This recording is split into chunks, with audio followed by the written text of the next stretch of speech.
business to the young boys and girls where they are for them to maintain on a small fee of about 5 shillings for anyone who wants to use this Wi-Fi. It's now undergoing public participation between the ministry and other involved parties so that we may actualize the issue of making sure that public Wi-Fi hotspots are maintained by young Kenyan boys and girls where they are.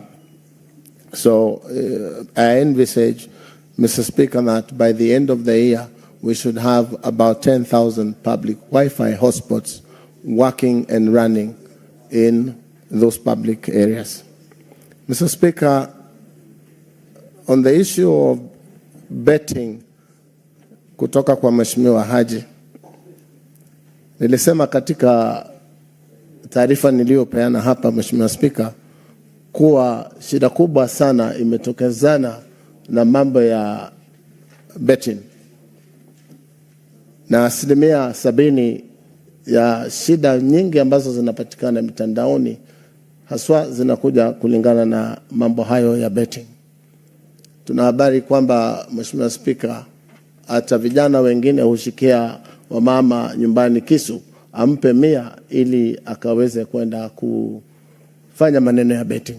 Kwa hivyo kipaumbele katika wizara yetu ya mawasiliano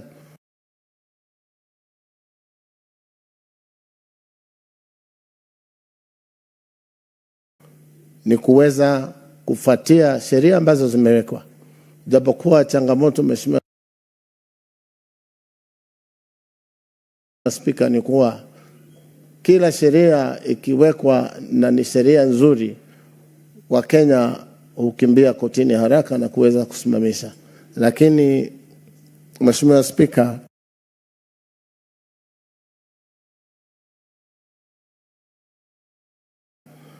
nipeane ahadi hapa katika bunge la Senate kuwa wizara itakabiliana na shida hizi zinaambatana na maneno ya betting vilivyo, ili tuweze kusaidia nchi yetu kusonga mbele bila shida hizi za betting controls. Mheshimiwa Speaker, on the other matter raised by the Honorable Katuri, a very serious concern, yes. Many of us have suffered. And this is what, Mr. Speaker, I expressed in my statement, that we already now have laws and regulations to be able to deal with this issue, especially one, the take-down part of it, which, Mr. Speaker, I have said we've been stopped by the current matter in court, and we hope that this matter will be cleared soonest for us to be able to take action. Also, Mr. Speaker, we have a committee between the ministry, the regulators, and the office of DPP to make sure that most of these cases are prosecuted ASAP. Again, we have a problem there because, as you know, our criminal procedure systems require certain procedures to happen as people are taken to for criminal prosecution, Mr. Speaker.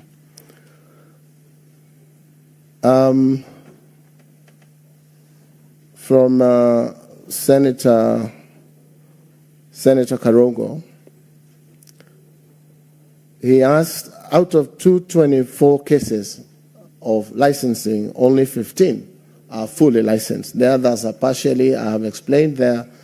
But, Mr. Speaker, we've given the agencies 40 days to be able to make sure that those that are in the process of properly registering are registered within that period, without which their licenses should be cancelled, Mr. Speaker. And that is ongoing, Mr. Speaker. Senator Chisang asked on the issue of the 1,450 digital hubs and what plans we have. Mr. Speaker, we currently have trainings going on for young Kenyans who will be engaged as trainers to be taken into those digital hubs where they shall become trainers of trainers to train those that will be responsible for training young Kenyans who are using these digital hubs as platforms for digital economy. I want to tell the House that also recently we have engaged a company that is giving us 700,000 trainings to young men and women, which will be issued with certificates of online platform using. So the ministry is aware. We're also a little bit slow on the issue of completion of these digital hubs, and we have spoken to members of parliament to try and expedite the construction of these digital hubs. We currently are having devices to take to those that are ready, and this exercise is ongoing. And Senator Chesang, being the chair of the ICT committee, is very involved in the process of bringing these hubs to working. What was the other one? I think that's all, Mr. Speaker, unless I have missed any. But again, Mr. Speaker, as I said, I undertake to bring in, once we get the answer to get the proper questions, we shall bring in a substantive answer for each and every one of them. I submit. Yes, Senator Kathuri. What's your intervention? Honorable Speaker, I'm not sure whether you attempted to answer my question. So maybe you can do that before he leaves. Mr. Speaker, this is the one that I said we're having issues on taking down those things that, for example, what I have seen, that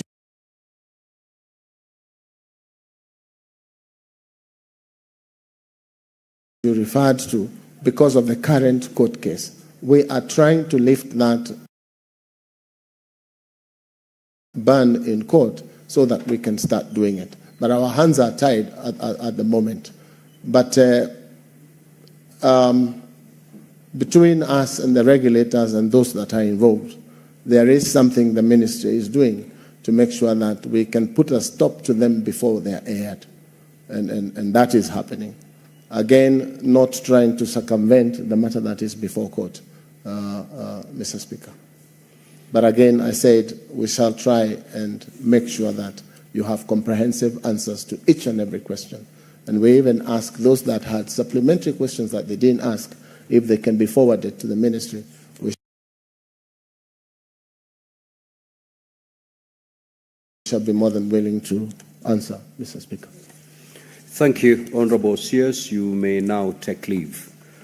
Honorable Senators, we will move to question number 027 by the Senator for Kisumu County, the Honorable Tom Ojenda.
Honorable CS, welcome back to the Senate.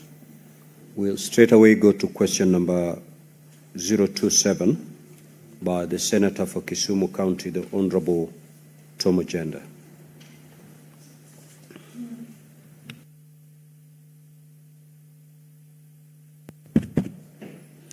Thank you, Honorable Speaker. I'm Senator Beth Siengo, standing in for Senator Professor Ongenda. The question goes, could the Cabinet Secretary outline the measures the Ministry has adopted to cushion small-scale traders against eroded profit margins caused by the rising cost of essential commodities?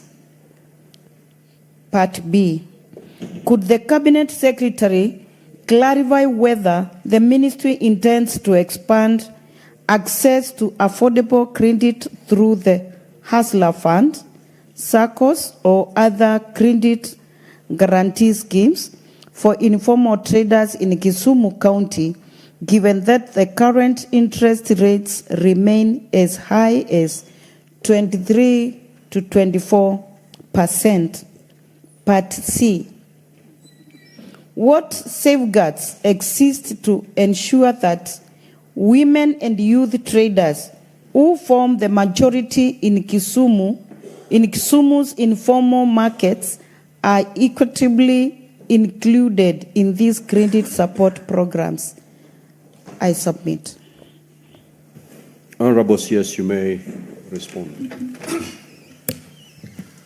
Thank you, Mr. Speaker. Mr. Speaker, I wish to respond to question number 27 by the Senator for Kisumu County. Honorable Speaker, on A, the Ministry, through the state agencies, has implemented multiple initiatives to support and cushion small-scale traders against eroded profit margins caused by the rising cost of essential commodities. The Ministry, through Micro Small Enterprises Authority, MSEA, has rolled out quite a number of targeted strategies and flagship projects aimed at enhancing MSME resilience, creating decent jobs, and positioning youth-owned enterprises as key drivers of inclusive economic transformation. Some of the intervention and measures include grants and affordable financing, market access platforms, capacity building, digital transformation, constituency industrial development centers, CIDCs, work sites in various markets, modern markets being built, cold storage facilities, formalization of MSMEs, and circular economy and value chains. For number B, Mr. Speaker, in order to ensure expanded access of affordable credit to all Kenyans, and particularly in Kisumu County, the Ministry of Cooperatives and MSME Development has expanded access to affordable credit through the Hustler Fund, which is available to all Kenyans 18 years and above, at the interest rate of 8% per annum for those who repay on time, and 9.5% for those whose loans are beyond 14 days. The ministry also, through Kenya Industrial Estates, promotes small and medium industries with a focus on rural industrialization.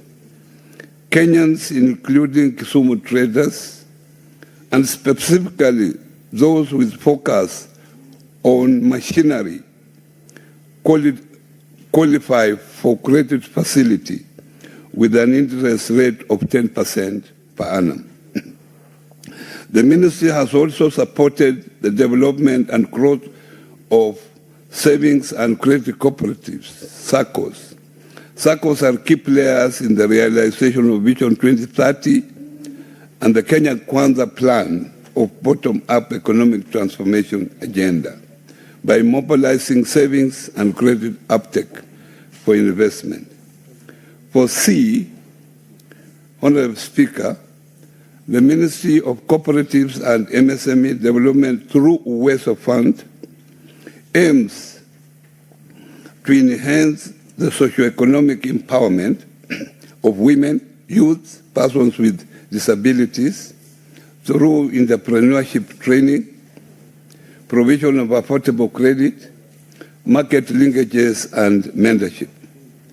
The program is delivered at the constituent level as a revolving fund whose activities are implemented by the respective constituency WESO Fund Management Committee.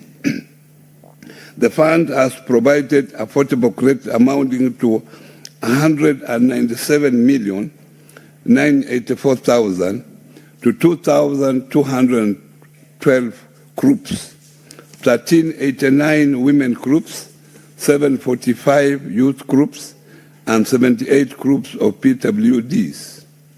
These groups have benefited with Kenya shillings 130,669,440 to women groups, 60,453,285 to youth groups, and 6,861,275 to PWDs groups.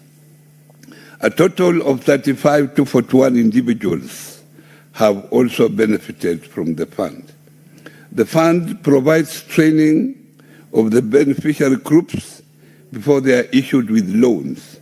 So far, 82,659 beneficiary groups have benefited from these programs within Kisumu County, having 276 groups of youth and women who have been trained on business development services. This builds the skills of entrepreneurship and enables the groups to take advantage of procurement opportunities provided through access to Government Procurement Opportunities ACPO. Honorable Speaker, all these initiatives and many more have not fully addressed issues such as sector-specific support, associations alignment, and a comprehensive engagement structure. In order to continually address these gaps and provide a more holistic approach to supporting MSME in Kenya, the ministry has developed a platform that brings together both the public and the private sector with an objective of establishing an MSME development sector ecosystem for sustainable and social economic growth that is generated towards bringing all the stakeholders together through the Kenya Public-Private Sector MSME Dialogue, named MSME Connect. Already, the engagement with MSME have been done with 5 counties, with one held in Kisumu on 28 November 2025, with the participation of over 1,000 enterprises. This has provided an opportunity to all MSME in all counties to market their products, network, and contribute to the policy framework discussion while aligning the business owners to adopt a saving culture through the cooperative. Honorable Speaker, the ministry is also intentionally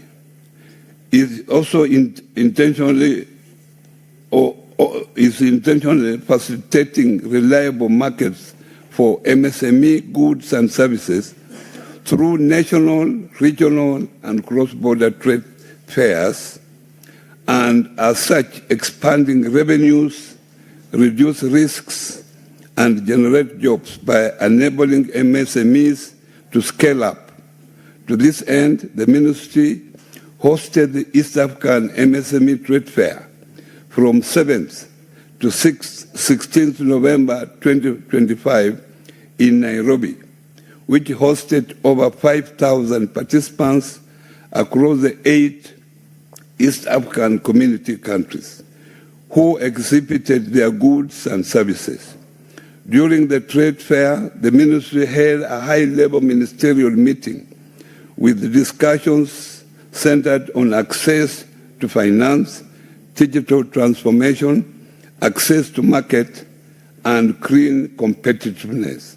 And thereafter, a declaration was announced and signed off by the stakeholders. Honorable Speaker, I thank you once again and I submit. Senator Beth Siengo, do you have any supplementary question? Thank you, Honorable Speaker. My supplementary question goes to the CS and it's on Kitui County. Women and youth traders in Kitui County face exploitation by middlemen and brokers, and their SMEs are not supported. What interventions has the ministry put in place to protect them and take them through training for capacity building to enable them access markets directly and affordable credit support programs as well? Thank you. Senator Mungatana. Thank you. Asante Bwana Spika kwa kunipa nafasi na mimi niulize swali. Waziri, swali langu ni kuhusu hizi senti ama pesa ambazo zinatumika kwa women empowerment na kusaidia wale ambao wanaishi na disability. Hii pesa katika Kisumu umesema ni milioni 197 na shilingi kadhaa. Sisi watu kutoka Tana River, ningependa kujua ni hela ngapi ambayo imeenda kwa kaunti yetu, kwa sababu wamama wengi wa masoko makubwa kama Garseni, Hola, Madogo wanalalamika kwamba hawapati hii mipango. Unasikiza zinatangazwa kwa serikali lakini hawaioni, alafu sisi tukienda tukiongelea tunaambiwa iko wapi. Kwa hivyo nataka kujua ni hela ngapi ambayo imefika kwa kaunti yetu ya Tana River. Asante Bwana Speaker. Senator Eddie Okech. Thank you, Mr. Speaker, and it's good to see the CSC again today. Bwana CS, there has been a lot of challenges to SMEs in the recent past in the wake of flooding disasters, where you find that a place like Migori County, and even to some extent places like Budalangi, floods have wiped out the simple assets that small and medium enterprises depend on to do their businesses. It takes years for these small and medium enterprises to actually build these small assets to make sure that they can be able to progress with their businesses. What is the ministry doing to intervene, not with credit facilities, but with flexible capital, to intervene and help those traders in Migori Market or even in Kabuto and Sori, places like Budalangi in Western Kenya, so that these small traders can be able to regain their cadence in terms of doing their businesses just by acquiring simple assets to continue with their businesses, especially because even Met has said that in the next seven days, we are still going to experience the same kind of floods and rains that could even affect these markets that we have that are small in our communities. I thank you, Mr. Speaker. Senator Chiranke. Thank you, Mr. Speaker, and it is good to see my neighbor, CS Oparanya. Mine is on the issue of Hustler Fund, Nyota Fund, Youth Fund. Mr. Speaker, he has indicated in response to the issue of access and the high interest rates on the commercial bank loans. My issue, Waziri, as a ministry, do you have intention either to waive these interests, to give them an holiday in terms of payment, or even cancel or absolve some of the loans, not only in Kisumu County, but across the country, Mr. Speaker? I yield back. Senator Wakwabubi.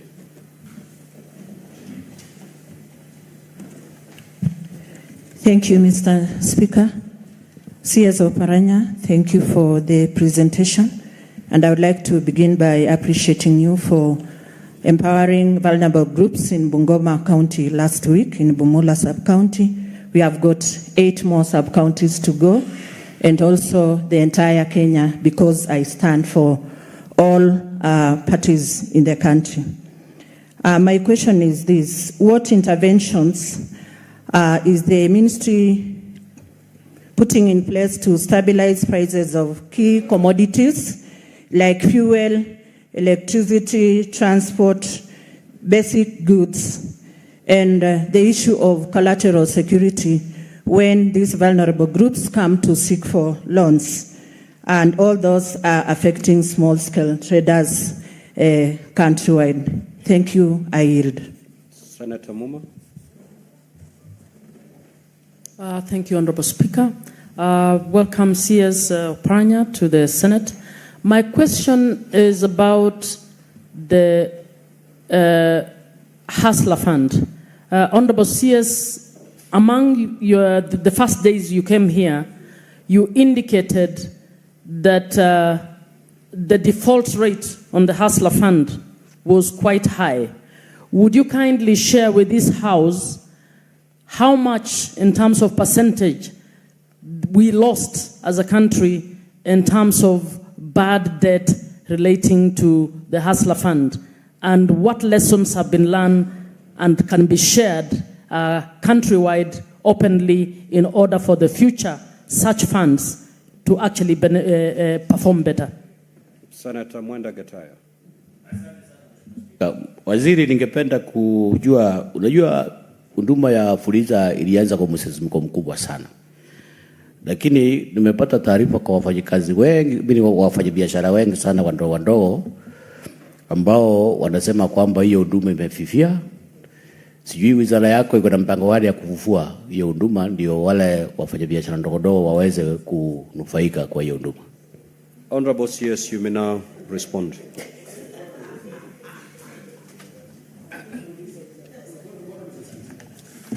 Thank you. Thank you, Mr. Speaker. Mr. Speaker, Senator Siengo asked about how we are dealing with the small-scale traders in her region. Let me, Mr. Speaker, say here categorically that the interventions that I mentioned are countrywide. We do not segregate for a particular region. Organization of these groups, we sensitize them. We have officers all over the country who sensitize these groups, who are there to make sure that when these groups are together, they are registered under MSEA. That is the process we call formalization. And each sub-county has an officer from MSEA to ensure that those groups are put together, they are registered, and they are trained. After being trained, it is up to those groups to make sure that they apply facilities amongst the funds, the many funds that have been created by the government. Thereafter, if they get the funds, Mr. Speaker, then we go in to train them for financial literacy so that they are able to know how those groups will manage their finances. This we have done it countrywide, but as I mentioned, we have also the MSME Connect. This is a forum where we involve, as a government, we involve private sectors. People, there are private sectors who are also dealing with these small traders. We have NGOs who are there. So we are also putting them together so that we have a uniform way of dealing with these small traders in terms of encouraging them to come together, in terms of the curriculum when we are training them for financial literacy. Mheshimiwa Mngatana uliuliza mambo ya pesa kule Tana River. Ni pesa ngapi ambao tumeisaidia Tana River? Sasa sikujua utauliza swali kama hilo, lakini ukitaka ujue ile pesa ambao kupitia kwa hizi mipango ambao tunayo katika wizara, niko tayari baada ya hii tuende kwa ofisi, au kama siende kwa ofisi niko tayari kuleta hiyo jibu kupitia kwa Mheshimiwa Speaker. On the issue of Migori County, you talked of disaster. Disaster is a cross-cutting issue. It's very difficult to pin disaster on one particular ministry. And when we have disaster, mainly the Ministry of Internal Security plays a leading role. It is a multi-ministerial agencies come together to deal with disasters. So a portion that is applicable to my ministry, you are a portion and you see how to deal with it. And in most cases, you find also if the disaster is not material, then you find that we leave that disaster to be dealt at the county level. So county governments have also a role to play.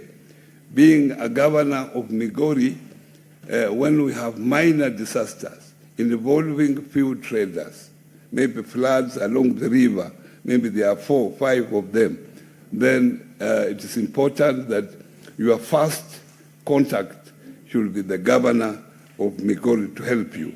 But if it is excess, then the national government comes into multi-agency. Mambo ya Hustler Fund.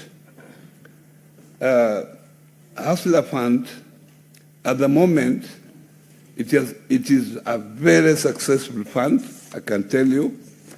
Over 27 million Kenyans are now borrowing and repaying a Hustler Fund.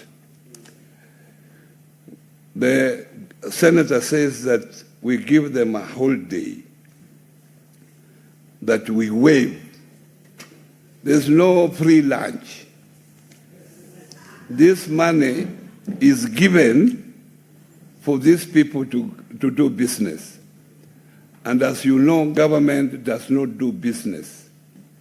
The government also sometimes borrows this money from elsewhere to make sure that they cushion these traders, and the government has to pay with even a low interest rate.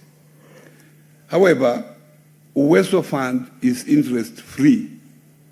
Uwezo Fund, where we encourage groups to come together, work together, we train them. Those particular funds are interest-free, and I will encourage you members of the Senate to be very close to your members, especially those women groups and youth groups, to help them, sensitize them on what the government can do for them, because being their representative, you have more information, you are more knowledgeable than them. Now, on the issue of the nominated senator from Bungoma, thank you, Senator, for attending my functions when I was there, where facts have been misrepresented. But I thank you for coming. Stabilization of prices is is something that cannot be approached for one ministry. It is a whole government approach. But the Ministry of Finance plays a key role in stabilizing monetary issues, fiscal issues.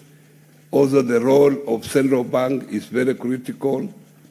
So it's not just an issue of one ministry. This a multi-ministerial, it's a national government entire approach. So this is not an issue that I can tell you that I can have the right answer for you. But what I can say as a ministry, we are just trying to cushion small businesses by making sure that they get created, affordable credit from various funds created by the government, and this also improves in stabilization of prices to some extent because their products are fairly priced to the people. On the issue of collateral, the issue of collateral has been an issue, especially when you talk about small traders who don't have fixed assets at the moment that they can use for collateral. And that's why the government has introduced Hustler Fund. With the Hustler Fund is a digital financing ecosystem that you do not need collateral at all. And Hustler Fund now, if you are a good borrower, you borrow and you repay. Now you have a limit of borrowing up to 150,000 shillings, which you can borrow at very low interest rate, but no collateral at all. I will encourage members of parliament here, the senators, to be part of the ecosystem of Hustler Fund. Because unless you are in need, then you cannot educate other members of your community. On the Hustler Fund default rate, usually when a new thing comes up, people rush to test to see what is in there. And this is what happened with Hustler Fund. Quite a number of people who came in, about 7 million came in, borrowed, and some disappeared. We have been talking to these people, and I can assure you that some of them have been able to pay. But it is not all lost. We are encouraging them that please pay, and when you pay, your credit limit is enhanced, and so you are able to borrow more. And in any case, if we want to follow them legally, we have the ID numbers, because the borrowing is attached to ID numbers, so all is not lost. I can say we have not lost, but there are small pairs. At the moment, the default rate is very, very low. Out of that, what is borrowed, 90% is paid within the expected period. Naye mheshimiwa Senator wa mwisho aliuliza mambo ya Fuliza. Unajua Fuliza haiko chini ya national government. Fuliza hiyo ni mambo ya Safaricom ambayo mimi sijui. Mimi mambo yangu ni Hustler Fund. Kwa hivyo ikiwa mambo ya Fuliza, nafikiria tulikuwa hapa na ule ICT CS angekusaidia kwa hayo. Mambo yangu ni Hustler Fund. So ukiwa na maswali ya Hustler Fund niko tayari kuwajibu. Asante. We will now move to question number 35 by the nominated Senator Beth Siengo. However, before I allow the Senator to ask the question, allow me to make this communication. Now, honorable senators would like to acknowledge the presence in the Speaker's gallery this morning, of a visiting delegation of the former Kenya Planters Cooperative Union, KPCU, staff and farmers. The delegation is in attendance to follow the proceedings of the Senate in relation to question number 35 and 36 by the Honorable Senator Beth Siengo, MP, to the Cabinet Secretary for Cooperatives and Micro, Small and Medium Enterprises Development. On behalf of the Senate and my own behalf, I extend a warm welcome to the delegation and wish them a fruitful visit. Honorable Beth Siengo, as you rise to ask the question, you can extend a word of welcome to the delegation. You may proceed.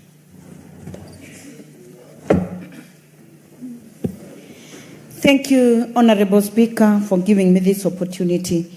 I take this chance to welcome the guests who are seated to follow the proceedings and the answer to the questions that I've raised, because they are directly affected by this.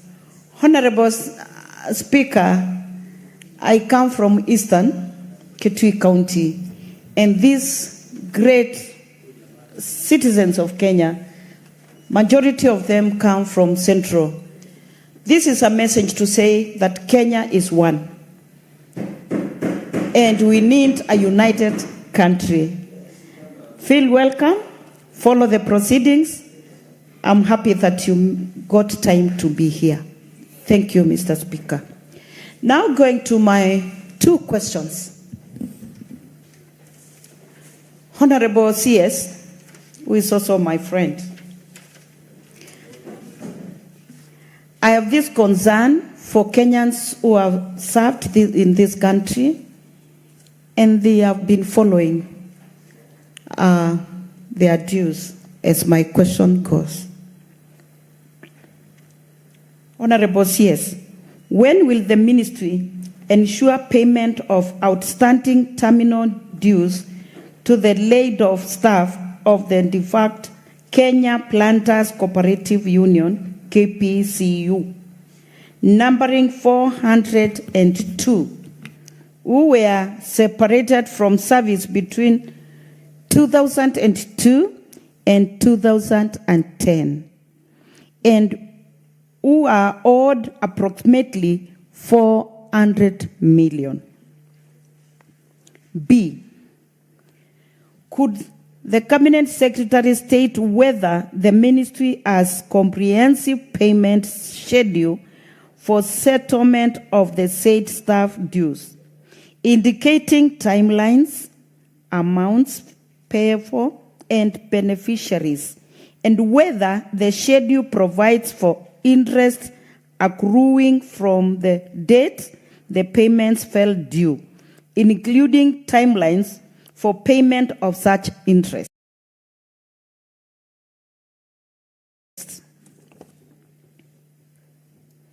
Honorable Speaker, I don't know whether I'll leave it at that because the following question is also mine.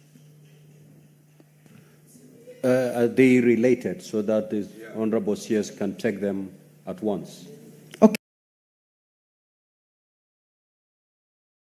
Okay, let him respond to that, then I'll ask the second. Honorable CS, you may proceed to respond. Thank you very much, Mr. Speaker. And Mr. Speaker, I also want to also acknowledge the presence of the delegation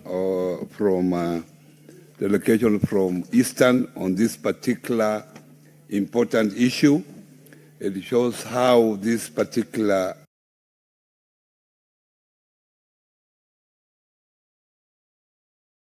answer is important to them. Therefore, Honorable Speaker,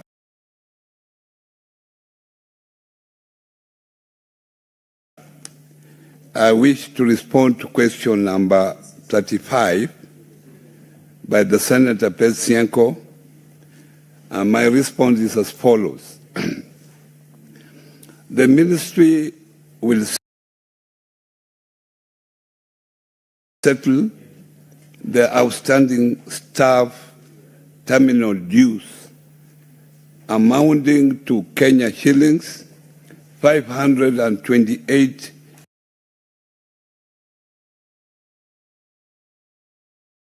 million 691 304 and 81 cents under the COV debt waiver program in the second quarter of the financial year 2026-2027. For B, the ministry has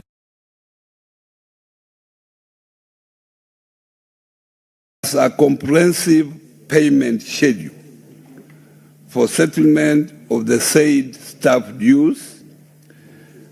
At the time of receivership, the staff terminal dues stood at 528,691,304 and 81 cents. This comprised of a former MD and deputy MD at 12,371,448 and 10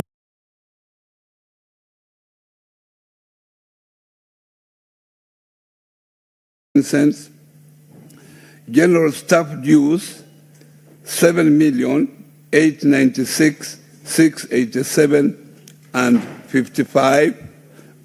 Statutory liabilities 64,640,371 and staff creditors 340,438,017 and 86 cents. And provision for court awards, legal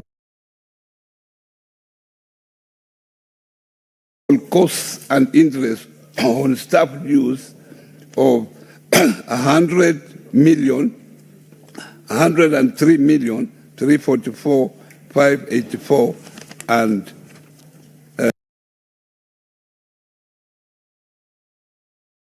66 cents. The outstanding staff terminal dues shall be paid under the coffee debt waiver program in the second quarter of financial year 2026-2027.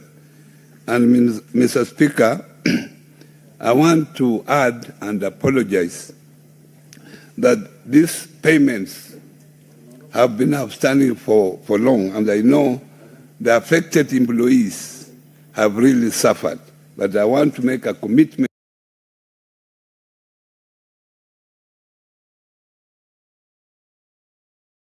here that we shall make sure that these payments are made as stated in my statement. Very well, Honorable CS.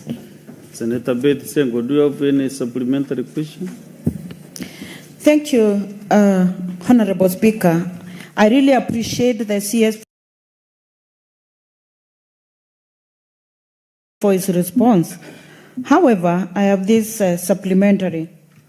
Some of the staffs have passed on, others who are sick are unable to access medical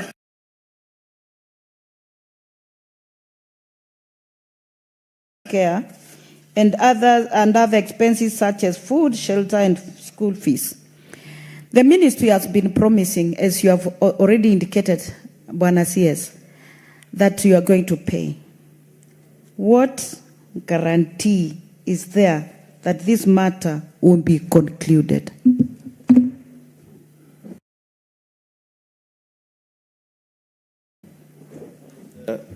Bwana CS. No, that's my formula. Honorable CS, respond to the supplementary question. The prime supplementary question. Yeah, thank you, Mr. Speaker. Mr. Speaker, I want to promise here that already this payment has been approved by the Cabinet, and already it is going to be allocated in the coming financial year. The debt waiver was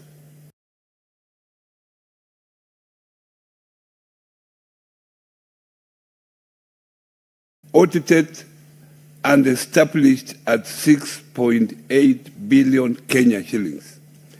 Out of that, Mr. Speaker, already the ministry has been given 2 billion Kenya shillings, and we are expecting 4.8 billion shillings, of which we have prioritized payment of this staff dues.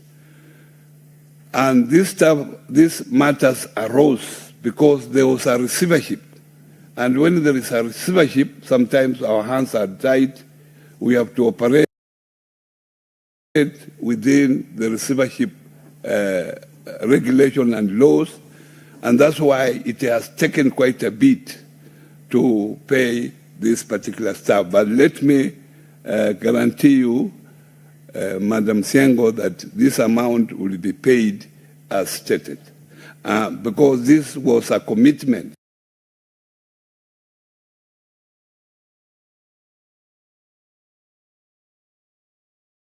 by His Excellency the President when he promised to waive coffee debts. And this staff were lucky that part of the receivership amounts that were outstanding from the old KPCU amounting to 1.4 billion was included in that particular amount. Let's get other supplementary questions. Senator Chalage. Mr. Speaker, I extend a warm welcome to the suffering KPCU. Mr. Speaker, members, and I hope this matter can be. My only concern, Mr. Speaker, is that the minister, and I thank CS Oparanya because he's a very brief and to the point, and I hope other ministers will learn from him. Mr. Speaker, my only concern is says there an outstanding of 528,691,304, but the end of the response there, the minister indicates that it has its coffee debt waiver program in the second quarter of financial year 2026-2027. My concern is the minister has not gone on record to indicate whether during the budget policy statement and financial and budget allocation is there. Because, Mr. Speaker, sir, if the budgetary allocation is not there, then this is just a statement. So how much was allocated to clear this 500 million plus? Some of them have died, some of them are sickly, some of them are depressed, Mr. Speaker, sir, and we don't want to subject Kenyans, Mr. Speaker, sir. They say if you want to know the strength of a nation, you know how they treat their most vulnerable in terms of need. So can the CS go on record and tell us the amount cited here has been allocated by the National Assembly in the financial year 2026-2027? I yield back, Mr. Speaker, sir. Very well, Senator Wakwabubi, Consolata. Thank you, Mr. Speaker. I happen to come from a coffee growing region, and that's why I'll keep coming on stage to advocate for anything that relates to coffee. I have this supplementary question to CS Oparanya. I've been following you in various platforms advocating for people to plant a lot of coffee. Now that the pool is becoming vast, can you tell this House the long-term policy interventions the government will implement to prevent recurrence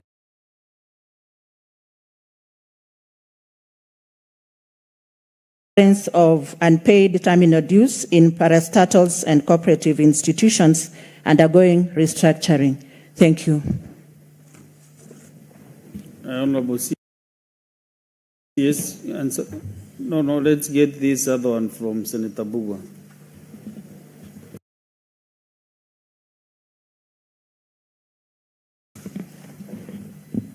Thank you, Speaker. CS, the question by Senator Siengo had initially asked for a figure of 400 million.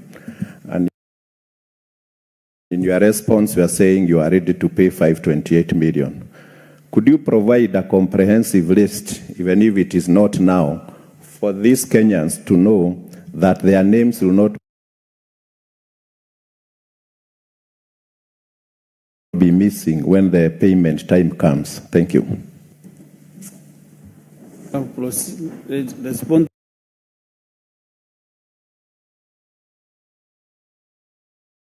to the three supplementary questions, Honorable CS. Thank you, Mr. Speaker. On the first question, let me assure this House that, as mentioned earlier, the total fee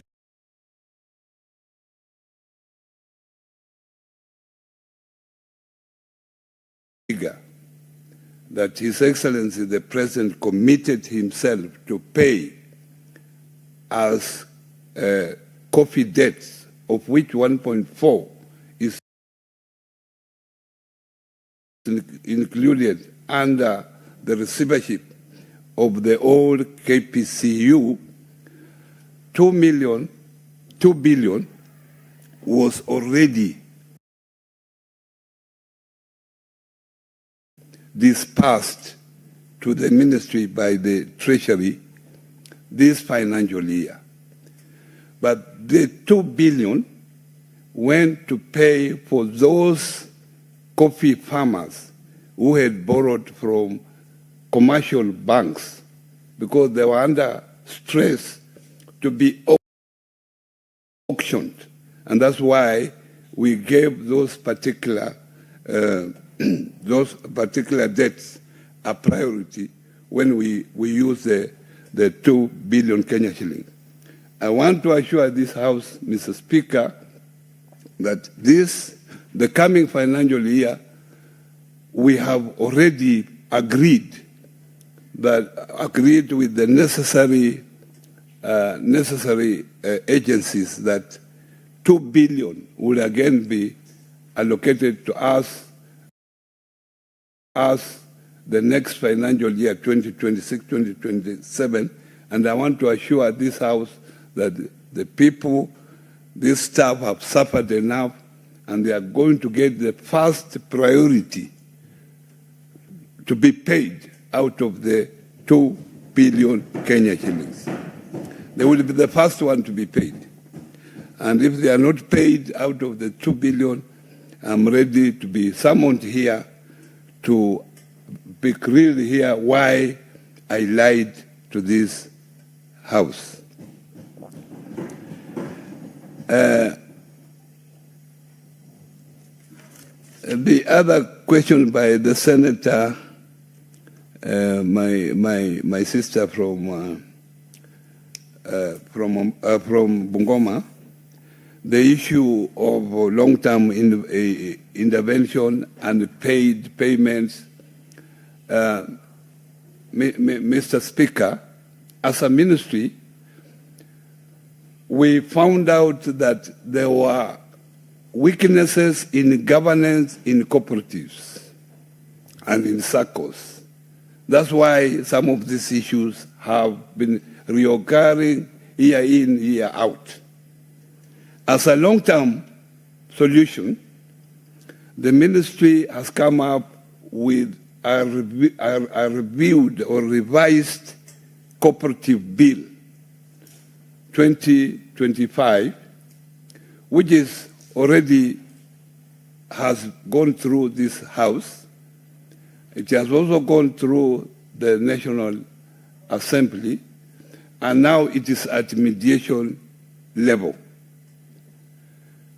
We are certain that if that particular bill is enacted, most of the weaknesses that we have been having in cooperatives will be sorted out. Issues of governance, issues of term limit, issues of supervision, they all have been addressed within that bill. Secondly, we have also the SACCO, Societies Amendment Bill, which is already before the National Assembly, and it is on their way. They have gone through it. It is on its way to this House. And please, I plead with you that when it comes before you, look at it objectively so that we are able to pass it And if the two bills, the mother bill and the SACCO bill, both of them pass, they will be able to resolve some of these issues. There will be non-payment because it may decades against such issues. I think those are the three questions. This one from Senator Chalgi. The last one is the list of beneficiaries. I never carried. I have the list, and it can be availed.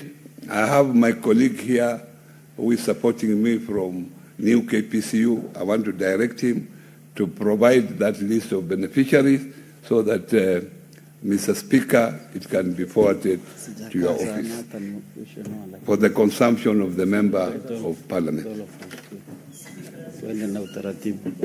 Senator Chalgi, what is your point of clarification? Mr. Speaker, you know, I only want one commitment from the CS on budgetary allocation.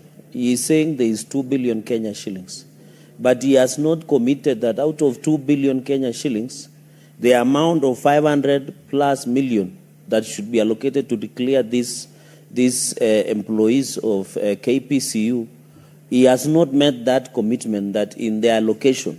What he said, and I saw the former employees nodding and they were happy, is that he gave his commitment to clear the pending bill of the former employees first. First priority is to clear them. Mr. Speaker, I don't know whether my English and yours are the same and the English. No, Mr. Speaker, you know, I went to the great school of Kapsawet boys, where it has produced 2 or 3 presidents of this country, including the current one.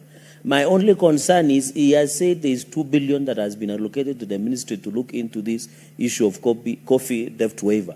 My only concern is he willing, as per the priority and schedule list of the beneficiaries of former employees, including, and Senator Siengo has put it correctly, including the estate of the deceased and the sickly who cannot access those funds, including the administrators, so that any person who has passed on, the administrators or their beneficiaries can be able to benefit from the payout.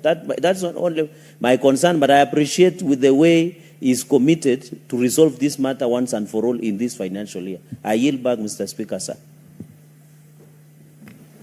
I don't want to bring the CS on that matter back to the podium because this House has clearly absorbed its commitment. And it is on record that you will clear all the issues. And he has committed also to give the list to the representative of the KPCU members. So maybe what I can request is that the CS also has also said that he wants to be summoned again back to this House if he doesn't pay. So his commitment, and I know where he comes from, I know he is really committed. Because my culture and his culture is almost the same. So when a man says, I commit, you take that as a gospel truth. And also the PS is aware, if we say yes, it is yes. A no is a no. So let's go to the next question, kindly. Thank you, Mr. Speaker, sir. Question 036.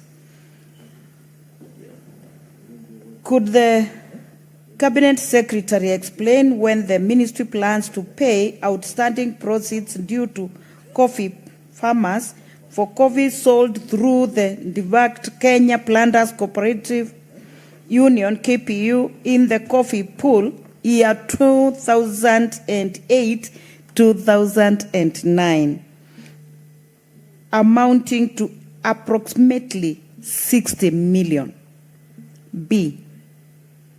Could the Cabinet Secretary further explain whether the ministry has a payment schedule for the affected farmers indicating timelines, amounts, payable and beneficiaries, and whether the schedule provides for interest accrued from the date that proceeds fell due, including timelines for payment of such interest? Thank you. Bwana CS will respond. Yeah, Mr. Speaker, let me on the onset say that such issues of delayed payment will never happen again. Since then, reforms have been undertaken, and now at the moment, those farmers who sell their coffee through the Nairobi Coffee Exchange get their payments within 5 days after the auction date. So, Mr. Speaker, that is a commitment, and those are reforms that has happened in the coffee sector all along. But, Mr. Speaker, I wish to respond to question number 36 by the Senator Beth Siengo as follows. On A, the ministry plans to pay the outstanding balance of 56,392,928.87 cents proceeds due to coffee farmers for coffee sold through the Kenya Planters Cooperative Union, KPCU, in the coffee pool year 2008-2009 under the coffee debt waiver program in the second quarter of the financial year. Number B, the ministry has a payment schedule for the affected farmers. The outstanding amount to coffee growers in the coffee pool 2008-2009 was 56,392,928.87 cents. This is after the previous settlement of 50,667,514.99 cents, which means the total figure, Mr. Speaker, was over 100 million, and not only 60 million, out of which 56 million has been paid. There is an outstanding balance of 50 million.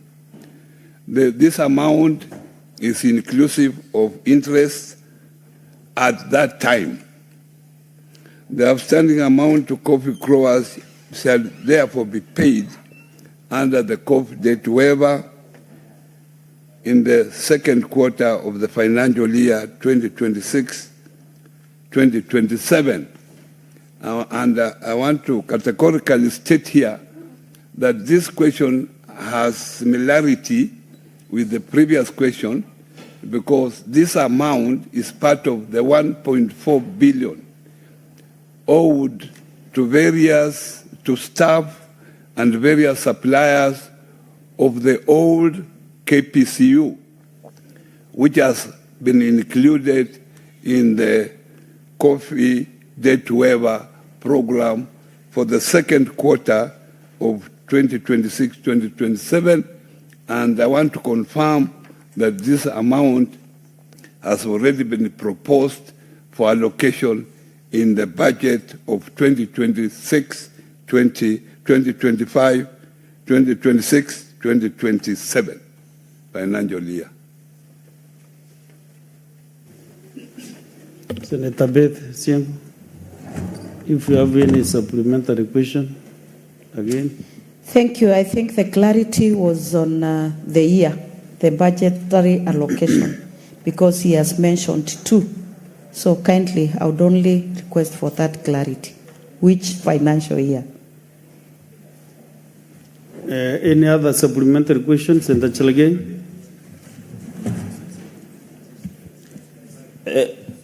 Sir Speaker, just further clarification on this payout to under KPCU and proceeds to coffee farmers. Waziri, if it is not of travel too much, there was a small matter also that happened with the old KCC and new KCC. So I really wanted to find out from other sectors apart from coffee. There was one, the non-payment of former KCC workers and payment to KCC, all KCC to farmers, if there is any other sector that needs to be paid, and whether the ministry has allocated. If he can provide now the response or through the Speaker in the course of a few days. I'll be very grateful. I yield back, Mr. Speaker, sir. I'm interested with the KPCU issues first. Senator Mandago. Thank you very much, Honorable Speaker. Honorable Speaker, what I want is a confirmation from the Cabinet Secretary. The Cabinet Secretary says there is a proposal in the budget of 2026-27 financial year. Did the proposal from the ministry originate from the ministry, and does that specific figure as a priority for the ministry, Honorable Speaker, and whether there is any evidence to show that is actually in the proposal? When you look at this matter, it's a matter of 2008. We are now in 2026. Even the very farmers we are trying to pay, some of them, I don't know how they are going to receive that due, but probably when we offer offerings in the church, they will celebrate in heaven. So the few are still alive. They should be paid as soon as possible. So we want a confirmation and evidence that is actually in the budget. And it is upon the ministry to make sure that that allocation remains in the budget and whether it is a priority in the budget. Senator Mandago, unfortunately, you know, you have just come, but we really conversed that matter. But for the interest, since you are one of the key representatives from the lift, you'll just get an opportunity to just give you that surety. But he really committed himself to those figures. Any other member? No. So, Honorable CS, you can answer those two. And if you'll attempt to answer the KCC and the new KCC matter. Okay. Thank you very much. I want to categorically state here that the financial year I'm talking about is 2026-2027, and that is where we have provided. Where it is now up to the National Assembly either to reduce or increase. Otherwise, where it has gone through the various stages, and we are hopeful that this figure of 2 billion will be in the final budget approved by the National Assembly or allocated by the National Assembly.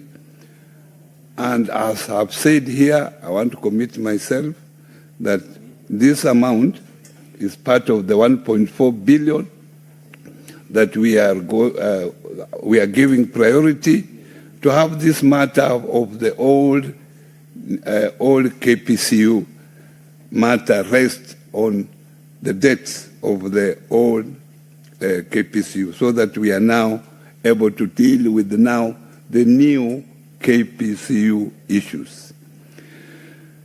On the issue of KCC, I'm not attempting to answer, but I can categorically say I have the capacity because I know what is happening.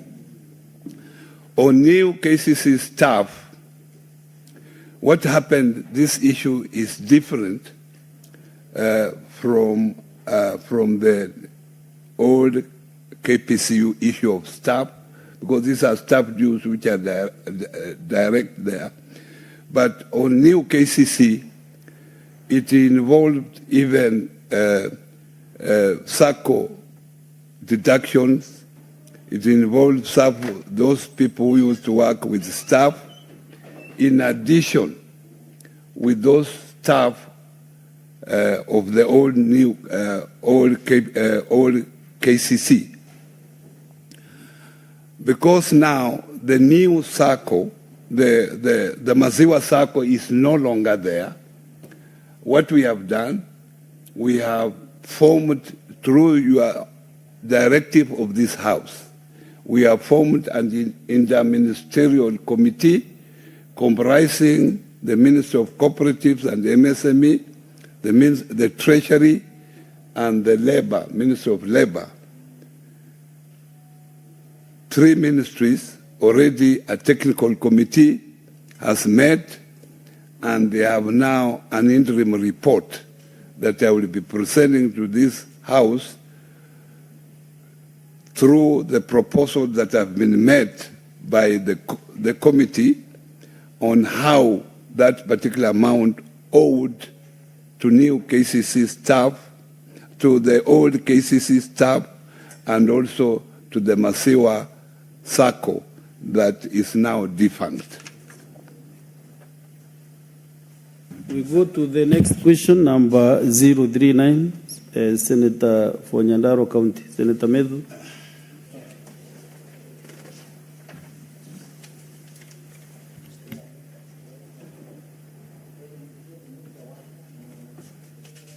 Okay, Senator Mohamed, in fact, you can ask on his behalf. Yes, Your Honor, I was authorized by Senator Methu to ask this question on his behalf. Mr. Speaker, sir, could the Cabinet Secretary provide a justification? Sorry, question number 039, being asked by the Senator for Nyandaro County, Senator John Methu. Could the Cabinet Secretary provide justification for the suspension of SACCO societies registration in the country, and state whether public participation was conducted before the decision was taken? Number B, when will the registration resume? And C, what measures has the ministry put in place to mitigate against the adverse impact of the suspension on financial inclusion, savings mobilization, and access to affordable credit, especially among the youth who have already organize themselves under the proposed societies such as the Rise Up SACCO Society in Githurai 45, but are unable to obtain formal registration due to the suspension? Thank you, Mr. Speaker, sir. Cabinet Secretary, please. Mr. Speaker, I rise to respond to question number 39 by the Senator for Nyandarua County. For A, the ministry has noted the mixed performance of the savings and credit cooperative SACCO subsector. In order to reform this subsector, the ministry appointed a team of experts on 20th May 2025 to review the legal and institutional frameworks and other operational areas and come up with recommendations to assist the ministry to develop policies and guidelines towards the improvement or transforming of the sector. During the formal engagement of the Committee of Experts on SACCO sector reforms in May 2025, the ministry announced the suspension on the registration of new SACCOs. This decision was taken as a precautionary measure to safeguard members' interests and allow for a comprehensive review for the sector's regulatory and governance landscape. The reasons for suspension were as follows. One, to allow time to reform the legal and regulatory framework. Number two, to prevent the brand dilution and market saturation. Number three, to enable cleanup of existing SACCO's landscape. Number four, protection of member savings amid governance failures that have occurred in the sector. And number five, to align Kenya with global best practices. The suspension of registration of SACCOs was not a freeze, but a strategic pause to protect members, restore integrity, and lay the foundation for a resilient, well-regulated SACCO sector.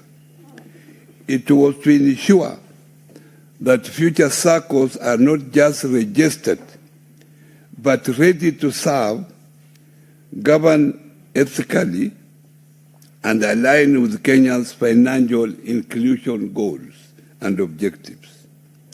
Mr. Speaker, Section 93 of the Cooperative Societies Act, Cap 490, provides that the Cabinet Secretary may from time to time direct the Commissioner for Cooperative Development on the exercise of his powers and duties under the Act, and hence this does not require public participation. For B, the Committee of Experts handed over its report on the transformation of the SACCO systems in Kenya just last month. This landmark report made a significant recommendation and if the recommendations are adopted, this is going to be a milestone in our collective efforts to build a SACCO system that is resilient, transparent, well-governed, and fit for the future. As a result, the registration of SACCOs has resumed, but under new administrative registration guidelines. For number C, the moratorium on the registration only related to SACCOs because of their financial mediation business involving collecting deposits from the public and offering the same as loans, which calls for government intervention to protect members' said deposits. As earlier stated, the registration of SACCOs has resumed, but under new administrative registration guidelines. It is important to note that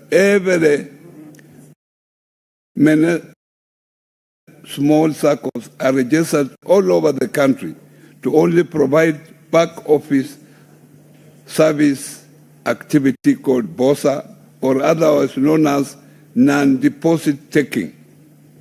Many of these are inactive and exist just on paper.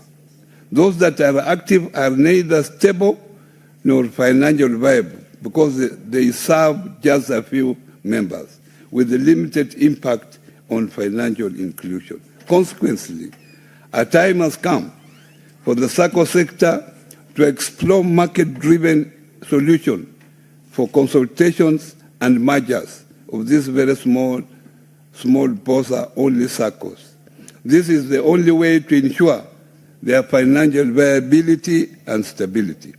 In this regard, officials of SACCOs operating within the same or similar traditional economic and social common bonds are being requested to immediately start conversation relating to mergers as a solution to their survival. This is the way to go in order to have a prosperous SACCO sector. The ministry shall issue guidelines to facilitate the amalgamation of the cooperative societies. Senator Faki, do you have a supplementary question? Sina swala la ziada, ni kutoa maoni tu kwamba kusimamishwa kwa uandikishaji wa vikundi vya SACCO, Mheshimiwa Spika, kwa sababu ya mikakati ya kurekebisha sheria za uandikishaji ni sawa na kuzuia watu wasiweze kuzaa, kwa sababu kuna baadhi ya wale watoto wanaozaliwa ni wahalifu. Kwa hiyo Mheshimiwa Spika, waziri amekubali kwamba wameanza kufungua. Kwa hivyo tuna matumaini kwamba SACCO zitaweza kuandikishwa kwa wale ambao hawajahusika na vikundi vya SACCO. Asante Mheshimiwa Spika. Senator Mungatana, you have a supplementary question?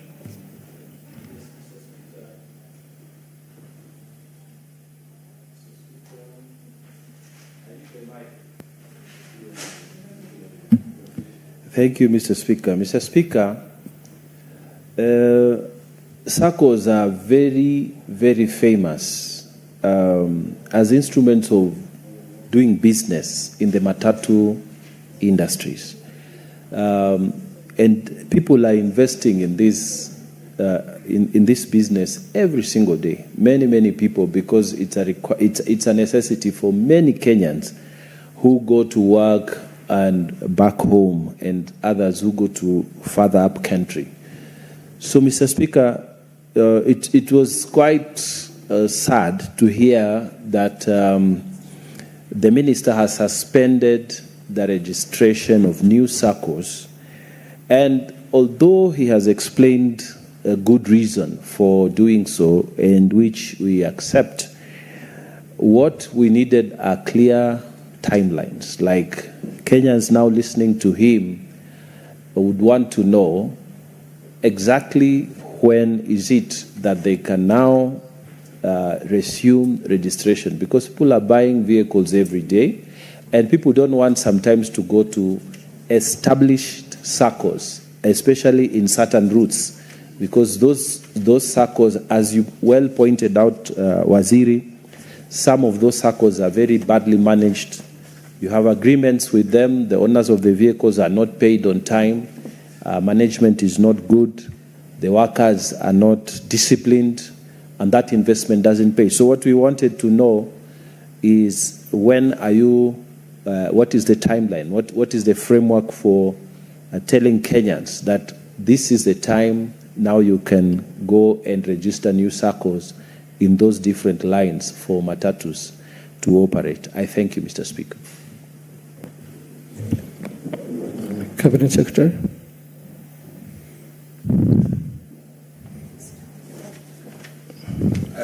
Thank you very much. Lile swali la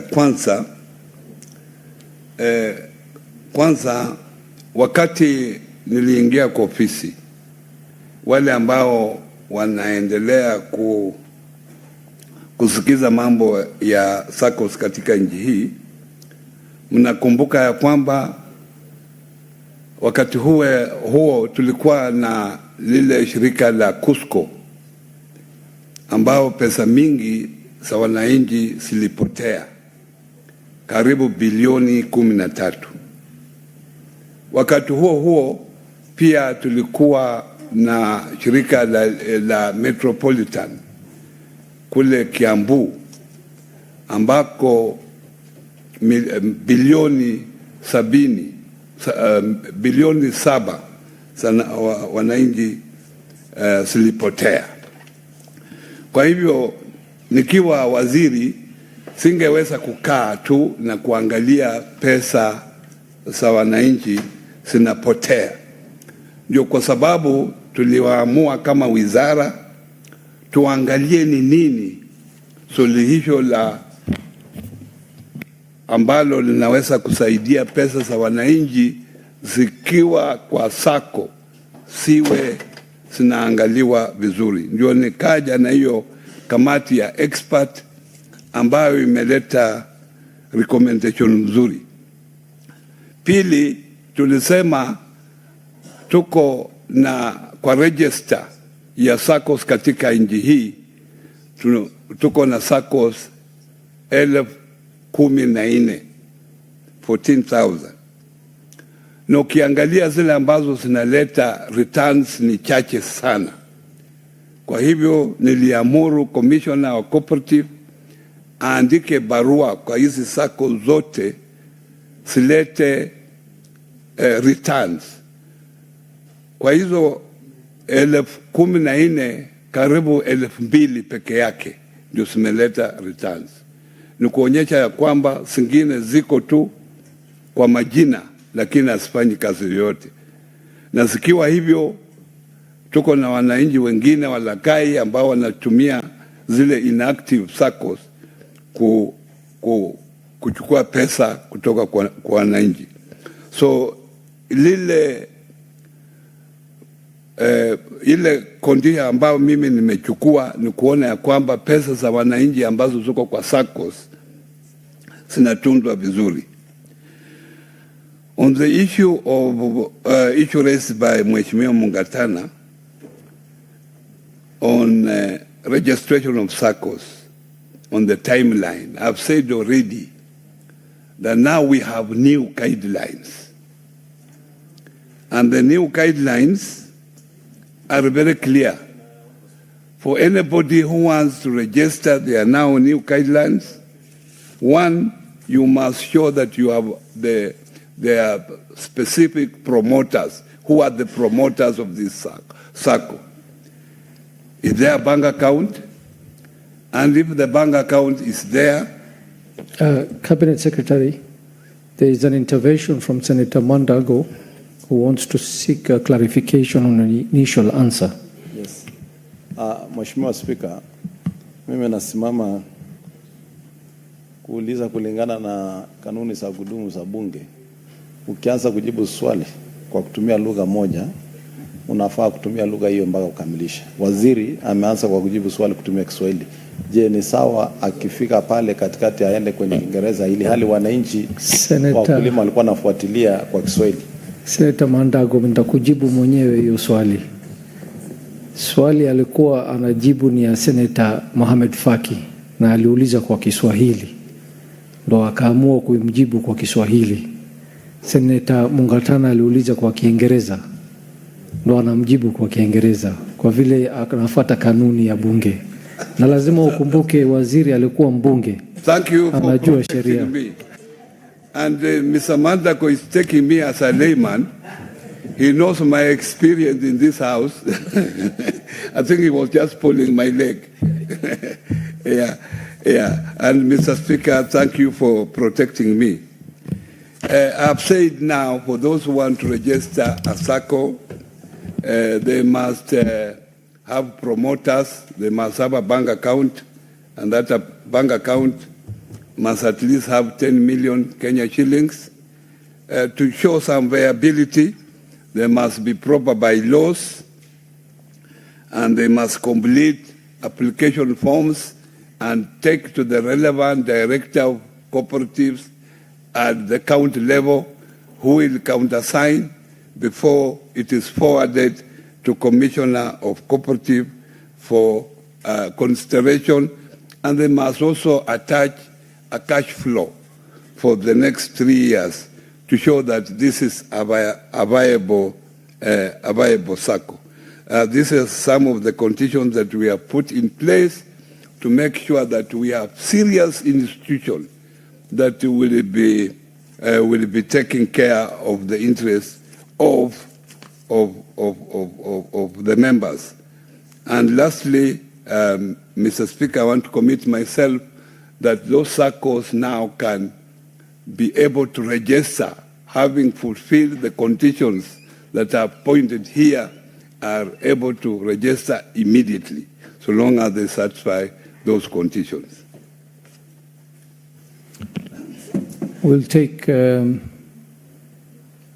supplementary questions from Senator Kamar, and then followed by Senator Murango. Thank you, Mr. Speaker, for the opportunity.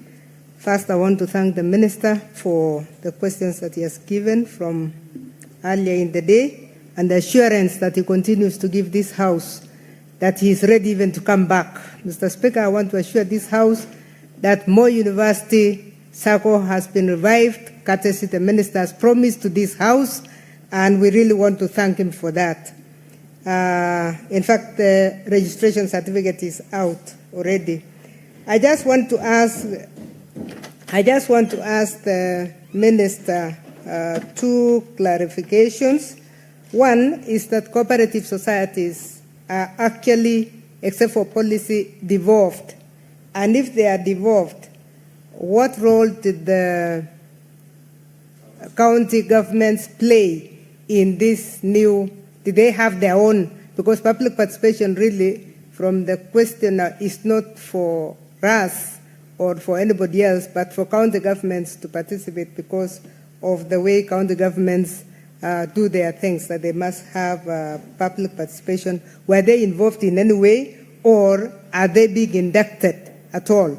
Are they aware already as CECs of cooperatives or chief officers of cooperatives so that we don't go for the same mistakes. Number two, clarification is 2,000 out of 14,000 having responded is a very low figure, as you have said, Waziri. But I'm wondering, what are you doing with the balance? Are you writing letters to them, warning letters, or what is it that's going to happen to make them respond? Because they are still there on the ground. Are we going to have a session for them to come back, or are they going to re-register? Thank you.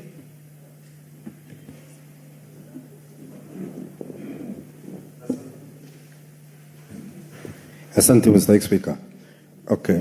Swali ambalo ningetaka kumuuliza waziri la kwanza ni kabla ya kuvunjilia mbali kuandikishwa kwa vyama vya akiba na mikopo. Kuna kitu moja ambao naona inakuwa makosa makubwa kwa sababu Mr. Speaker, huwezi choma gara kwa sababu panya ameingia kwa gara. Kuna wale wahusika wakubwa, najua wako hata Kirinyaga ambao bado tunangojea majibu, kama Muthui Rural Sacco ambao walipotea na pesa za umma, Roma Cooperative ambao walipotea na pesa ya umma. Lakini sababu kubwa ya watu kujiandikisha kwenye vyama vipya vya ushirika na vyama vya akiba na mikopo ni kwa sababu vile vyama wako navyo tayari havina uwazi. Kuna wizi katika vile vyama. Na pia niseme kwamba pia kumekuwa na utepetevu kwa sababu katika ofisi yako waziri ni kwamba si lazima mngojee mpaka vyama vya ushirika waimbe pesa za umma, na tunajua pia kuna sasra mojawapo ya taasisi ambazo zinafaa kuangalia hizi vyama. Alafu wakija wakifanya ubadhirifu wa pesa, mnakuja mnafunga kuandikisha. Mstahiki Speaker, hiyo ni sawasawa tu na mtu akona ugonjwa wa kuhara, lakini kuliko utafute ndawa ufikirie kushona mali, shida inatokea. Kwa hivyo ningeuliza waziri, ni lini tutawajibika vizuri tuhakikishe kwamba wananchi hawapati shida kwa sababu ya vyama vya ushirika na vyama vya akiba na mikopo bila kufunga njia ya haki na kisheria ambayo wamepewa kuandikisha vyama? Hiyo ni swali la kwanza. Na la mwisho, Mr. Speaker, nikipitia, hii ni maoni yangu tu kwa sababu najua waziri ni rafiki yangu na alikuwa Kirinyaga juzi juu ya vyama vya ushirika na matatizo tulio nayo kwa sababu ya ndeni ya kahawa. Waziri, ukienda tukumbuke. Asante Mr. Speaker. Senator Murango, nataka nikupe nafasi ubadilishe lile neno ulisema kwa kutumia lugha ambayo inafaa ndani ya bunge. Na mimi najua unajua Kiswahili iko neno mingi ya hiyo maradhi ulisema mtu akiwa naye. Mr. Speaker, unajua kwenye mwili ya binadamu kuna viungo tofauti tofauti. Sijui kwa nini tunaona aibu, tunataja mdomo, tunataja mapua, lakini tukifika sehemu zingine tunaona aibu. Mr. Speaker, hata kwa kamusi hilo neno liko na sikulitaja, nimepeana. Senator Murango, sikusema usimame na ufafanue ile kitu ulisema. Nimekuambia ubadilishe kwa kutumia lugha ambayo ni ya bunge. Mr. Speaker, neno gani hilo Mr. Speaker? Sababu sikutaja. Usinifanye nirudie Murango, Senator Murango, unajua vizuri sana ile lugha, ile neno nakwambia ubadilishe. Nikumbushe, naomba Mr. Speaker nikumbushwe kwa sababu sikumbuki nikisema jambo lolote ambalo sifai kutumia. Mr. Speaker. Mkumbushe Senator Mandago. Unajua Mr. Speaker, Senator wa Kirinyaga anajaribu kucheza mchezo wa paka na panya. Ulitoa mfano ya ugonjwa wa kuendesha. Lakini neno ambalo nilitumia si kuendesha. Hilo neno tunafaa sasa urekebishe. Mr. Speaker, nitambadilisha jina kuhara niseme kuendesha, lakini kuhara na kuendesha maana ni sawa. Mr. Speaker. Sawa Murango. Cabinet Secretary. Thank you, Mr. Speaker. Thank you, Honorable Kamar, for appreciating what we did for the Moi University SACCO. I think now it has been revived, and as a senator of that region, I hope you put your interest there so that that SACCO is able to serve the people of the university. Now, we acknowledge here that cooperatives are devolved. As you know very well, there are cooperatives that operate within a county, and there are also cooperatives that operate beyond the boundaries of one county. So there are county cooperatives, and there are also county national cooperatives that operate throughout the country. So this was a challenge, because you can't have a national cooperative being subjected to 47 county laws. It will create a problem. So these are some of the issues that we have now addressed in the new cooperative bill. And the new cooperative bill has clearly defined the responsibility of the county governments and the responsibility of the national government. It has also assigned roles clearly, and the types of cooperatives have also been segmented in terms of primary cooperatives, secondary cooperatives, and federal cooperatives, and apex cooperatives, where secondary and primary cooperatives operate within the county, national cooperatives, federal cooperatives operate nationally, and apex cooperative at the national level. So the two, apex and federal, have been assigned to the national government, and the primary and secondary have been assigned to the county government. So the roles are now very, very clear.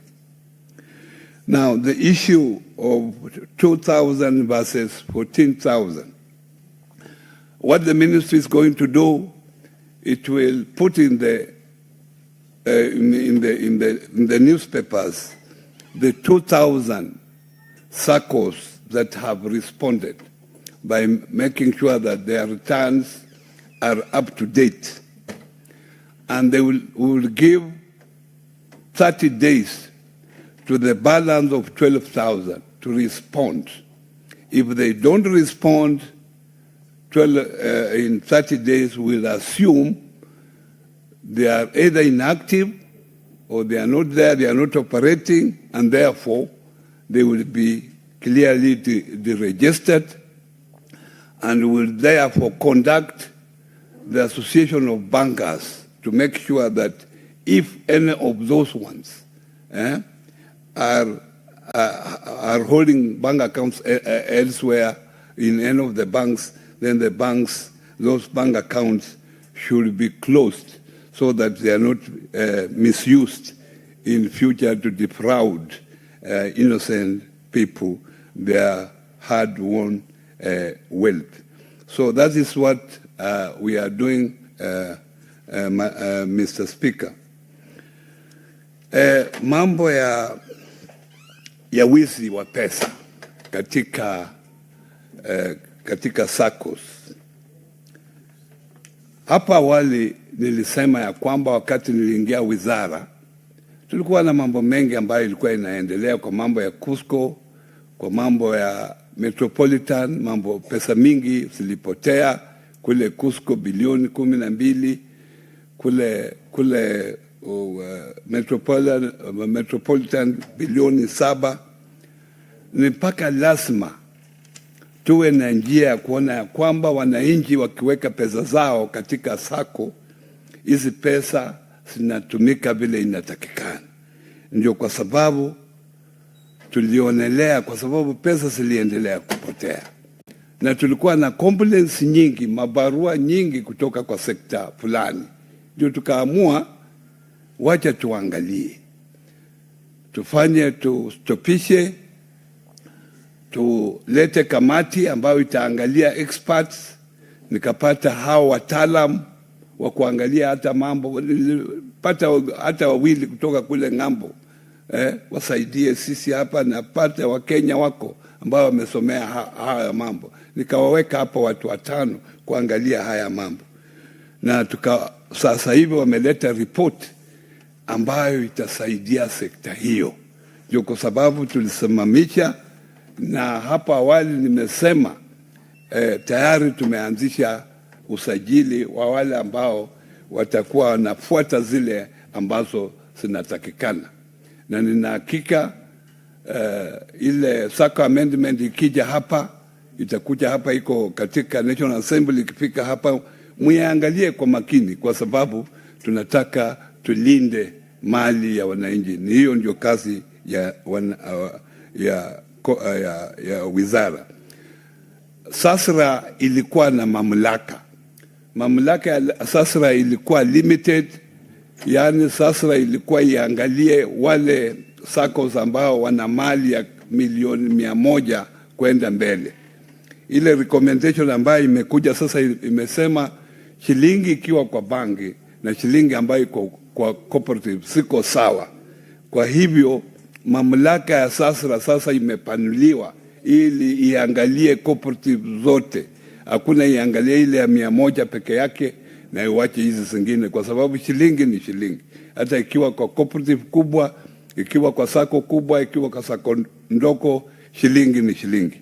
Asanteni, Mr. Speaker. Thank you, Cabinet Secretary. We'll take the last batch of questions, starting with Senator Kinyo. Thank you, Mr. Speaker. The Cabinet Secretary has indicated that over 10,000 SACCOs risk being deregistered. Mr. Speaker, that one will lead to less competition, which will consequently bring about higher interest rate on the loans, but low interest rate on the savings of members. What is the Cabinet Secretary going to do to caution the good Kenyans? Thank you, Mr. Speaker. Thank you. Next question by Senator Muthui.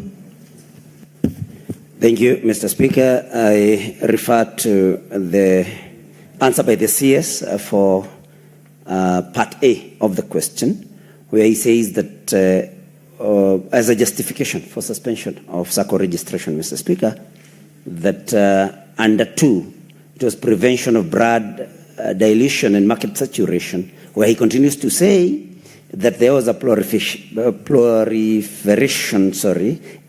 of under-resourced and poorly managed entities. My concern, Mr. Speaker, is that if we know SACCOs that started, very humbly, like Equity Bank, started at a very small SACCO.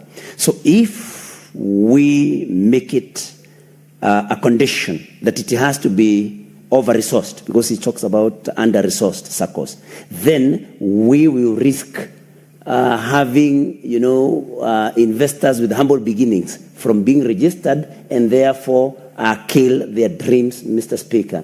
And finally, Mr. Speaker, any SACCOs that have been closed and have actually sunk members' savings, like some 2 of them in Kirinyaga, Muthui SACCO and Roma SACCO, Cooperative SACCO. Exactly what is the guarantee that the CS is giving that members who had saved with these SACCOs will receive their funds?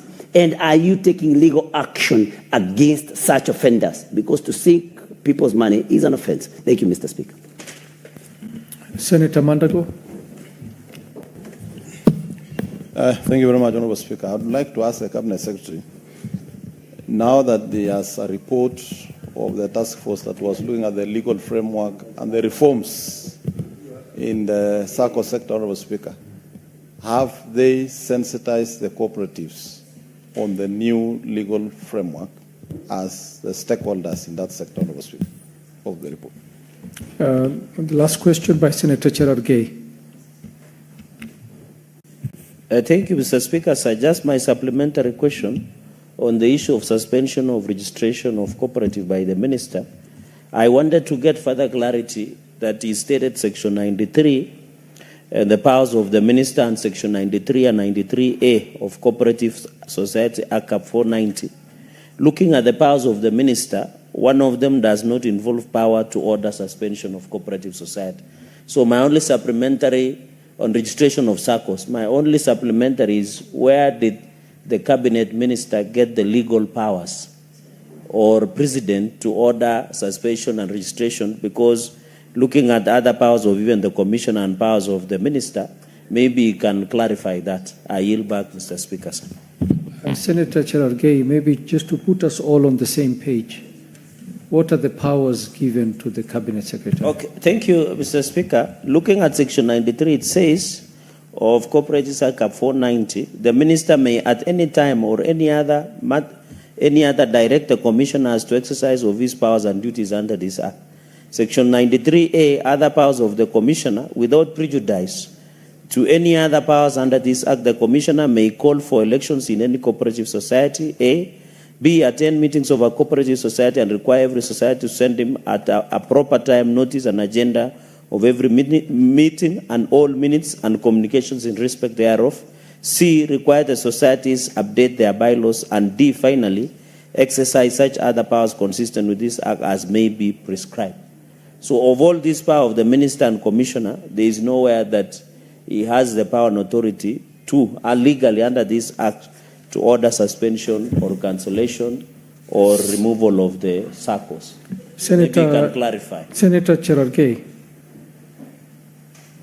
CAP 490, as described by the cabinet secretary. Can you refer to that? CAP 490. Yes, it talks about the power of the minister. That is the Cooperative Societies Act, and if the new cooperative, he keeps referring to the new cooperative, unless and until the new Cooperative Act bill is signed into, then we can now refer to that. So I needed that clarity because the bill is yet to be assented by the president. It is in mediation, and I thank the minister, who is a seasoned politician, a former member of parliament, a cabinet minister, a political party luminary. I wanted to find, is it hard for him to tell us which power is it using? Is it the power on the bill or the act itself? That is my only clarity, Mr. Speaker. Yes, in fact, Senator Murango, who opens the doors for the people of Kirinyaga, is the one leading the mediation. Thank you, Senator. Cabinet Secretary, you may respond. Yeah. Thank you very much, Mr. Speaker. On the question raised by Honorable Kinyua, Senator Kinyua, I've clearly said that as provided for in law, and this law was, the Cooperative Act was established in the 70s. Things have changed. Within that law, it provides that any 10 people can come together and form a cooperative or form a SACCO. 10 people. And looking at what has been happening all along, all these years, over 30 years, over 40 years, most cooperatives that were formed by such a small number have collapsed. That is the experience. So we are talking from evidence. Even if the law provides for 10 at the moment, but we are saying now things have changed, 10 is not viable. And that's why we can say out of 14, only 2 are active.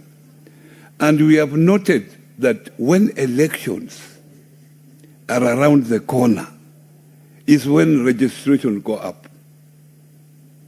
During that time, there is also a rallies being conducted for SACCOs. The time you hear of a rally, because a SACCO should be a self-sustaining institution. The time you hear of a rally, know that that SACCO will never survive after the election. As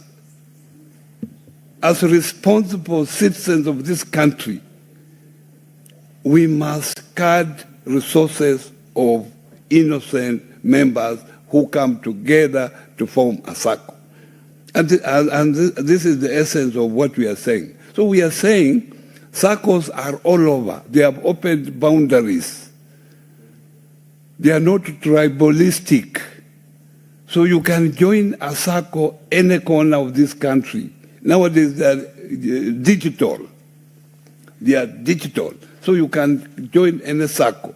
And then we are saying, come together for economies of scale. And as a ministry, we are providing guidelines if you decide to come together. We are saying all SACCOs must now digitize.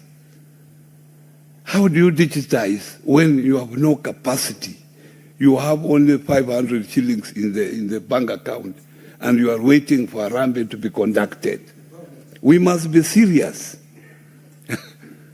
Because these things going on that we are now empowering SACCOs, those things after elections, there will be nothing.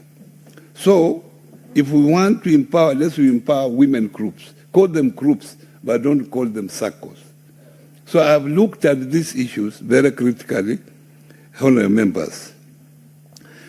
And that answers even the next question, because the next question asks what guarantee. These people have lost money. This is part of the reforms that are coming up. These are part of the reforms we are bringing. We are creating the post-guarantee fund, that those SACCOs who that will go under genuinely, like what happens to the banks, there will be guarantee fund that will be managed independently, that will be able to be used to make sure that your deposits are refunded to you as the receivership proceeds. That is part of the guarantee that we have. So support that motion when it comes here. On reforms, this committee of experts went in the entire 47 counties and listened to cooperative members, listened to cooperative officials. So what they have recommended to the ministry is actually from the people, from the cooperators at the grassroots. At the same time, the National Assembly and the Senate, you have a chance also to go for public participation on the issues that have been raised. So to me, that will be enough sensitization. If it has been done by the Committee of Experts, it will be done by the National Assembly, and possibly it will be done by this House. That will be enough sensitization on reforms that we are bringing. On the issue raised by the Mheshimiwa on the powers, if you read clearly, who registers the SACCOs? It is the Commissioner of Cooperatives. So you can have powers to register and you don't have powers to stop. The powers I used, and I've said clearly, I directed the Commissioner, and the law, Section 93, gives me powers to direct to the Commissioner on performance of his duties. Which means if the Commissioner has overlooked something, I have the powers to direct him to look at that particular thing. So those are the powers that I used. And powers are not one way. Powers are two way. So you cannot register and not be able to deregister. Thank you. Thank you, Cabinet Secretary. There being no further questions, we shall allow the CS to take leave. Cabinet Secretary, we thank you very much for your time, and we wish you all the best in your duties. Karibu sana. Clerk, next order. Order number 8, motion, reports of the Kenya delegation to the sittings of the Pan-African Parliament committees and other Pan-African Parliament organs held at Gallagher Convention Center, Midrand, South Africa on 13th September 2024 and 20th September 2024. Senator Mungatana.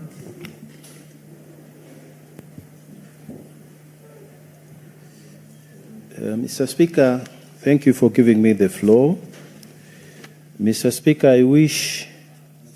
I beg to move the motion that the Senate notes the reports of the Kenya delegation to the sittings of the Pan-African Parliament committees and other Pan-African Parliament organs held at the Gallagher Convention Center in Midrand, South Africa on 13th September to 20th September 2024 and 28th October to 17th November 2024, laid on the table of the Senate on the Tuesday, 2nd December 2025. Mr. Speaker, this motion speaks to two reports, two sittings that we held in South Africa to represent the Pan-African Parliament as a Kenya delegation. Mr. Speaker, the Kenya delegation comprises of 3 members from the National Assembly and 2 members from the Senate. As required by the Pan-African Parliament rules, it is balanced between the side of government and the side of opposition. It is balanced on the gender question. In fact, Kenya is doing very well when it comes to female representation of that delegation of 5. Mr. Speaker, there are 5 members from each of the 55 countries that sit in Pan-African Parliament. Some of the members have been suspended because as soon as your country experiences a military coup or there is an unconstitutional change of government, then that country is suspended from all organs of the AU, including the Pan-African Parliament. Mr. Speaker, these 2 reports are extensive, and I know members of this House have had opportunity to interact with the material. But in general, Mr. Speaker, just like any other parliament, when we go there, we debate on various issues. And also, Mr. Speaker, we belong to different committees and we operate just like any other parliament that would do its business in a sitting of the Assembly. So, Mr. Speaker, we debate various things. We debate various issues affecting Africa. We are the voice of the people of Africa. And, Mr. Speaker, ordinarily, the people of Africa have the heads of states who meet in Addis Ababa to make executive decisions on behalf of the people of Africa. But in those executive decision-making processes in Addis Ababa, there is hardly any provision for debates. But, Mr. Speaker, when we come to Johannesburg in Midrand, where the African Parliament is located, we debate and pass motions, pass legislation that is supposed to help Africa move forward. Mr. Speaker, For the two reports, there are extensive issues that have been raised, but I want to focus on the African trade, continental trade area. Mr. Speaker, in both reports, the question of establishing a free trade area through Africa that was passed by the heads of states, the protocol passed and endorsed by almost all African states in record time. Mr. Speaker, this is a continuing focus for us in terms of debates at the Pan-African Parliament. So one of the things that we have debated in both, it's a running theme, in both of these reports is the need for Africa to increase its intra-Africa trade. As we speak right now, Mr. Speaker, a lot of African states, they do more business with Europe, more business with America than within Africa itself. So one of the questions that we have debated and we have concurrence on in both reports is the fact that African countries need to develop structures that will ensure that trade within Africa is promoted and increased. Mr. Speaker, many of us will remember the time that Kenya was taking coffee to Ghana, and it took more than 3 months, Mr. Speaker, from the time the president flagged it off here in Kenya for it to be received in Accra. And this is because connectivity between Kenya and Accra is a problem. For a normal person who wants to trade with Accra, who wants to trade with Nigeria, with Sierra Leone, connectivity between here on the eastern side of Africa all the way to the western side of Africa, if you're not using aeroplanes, it becomes very difficult because there's a dense forest in between and transportation is a challenge.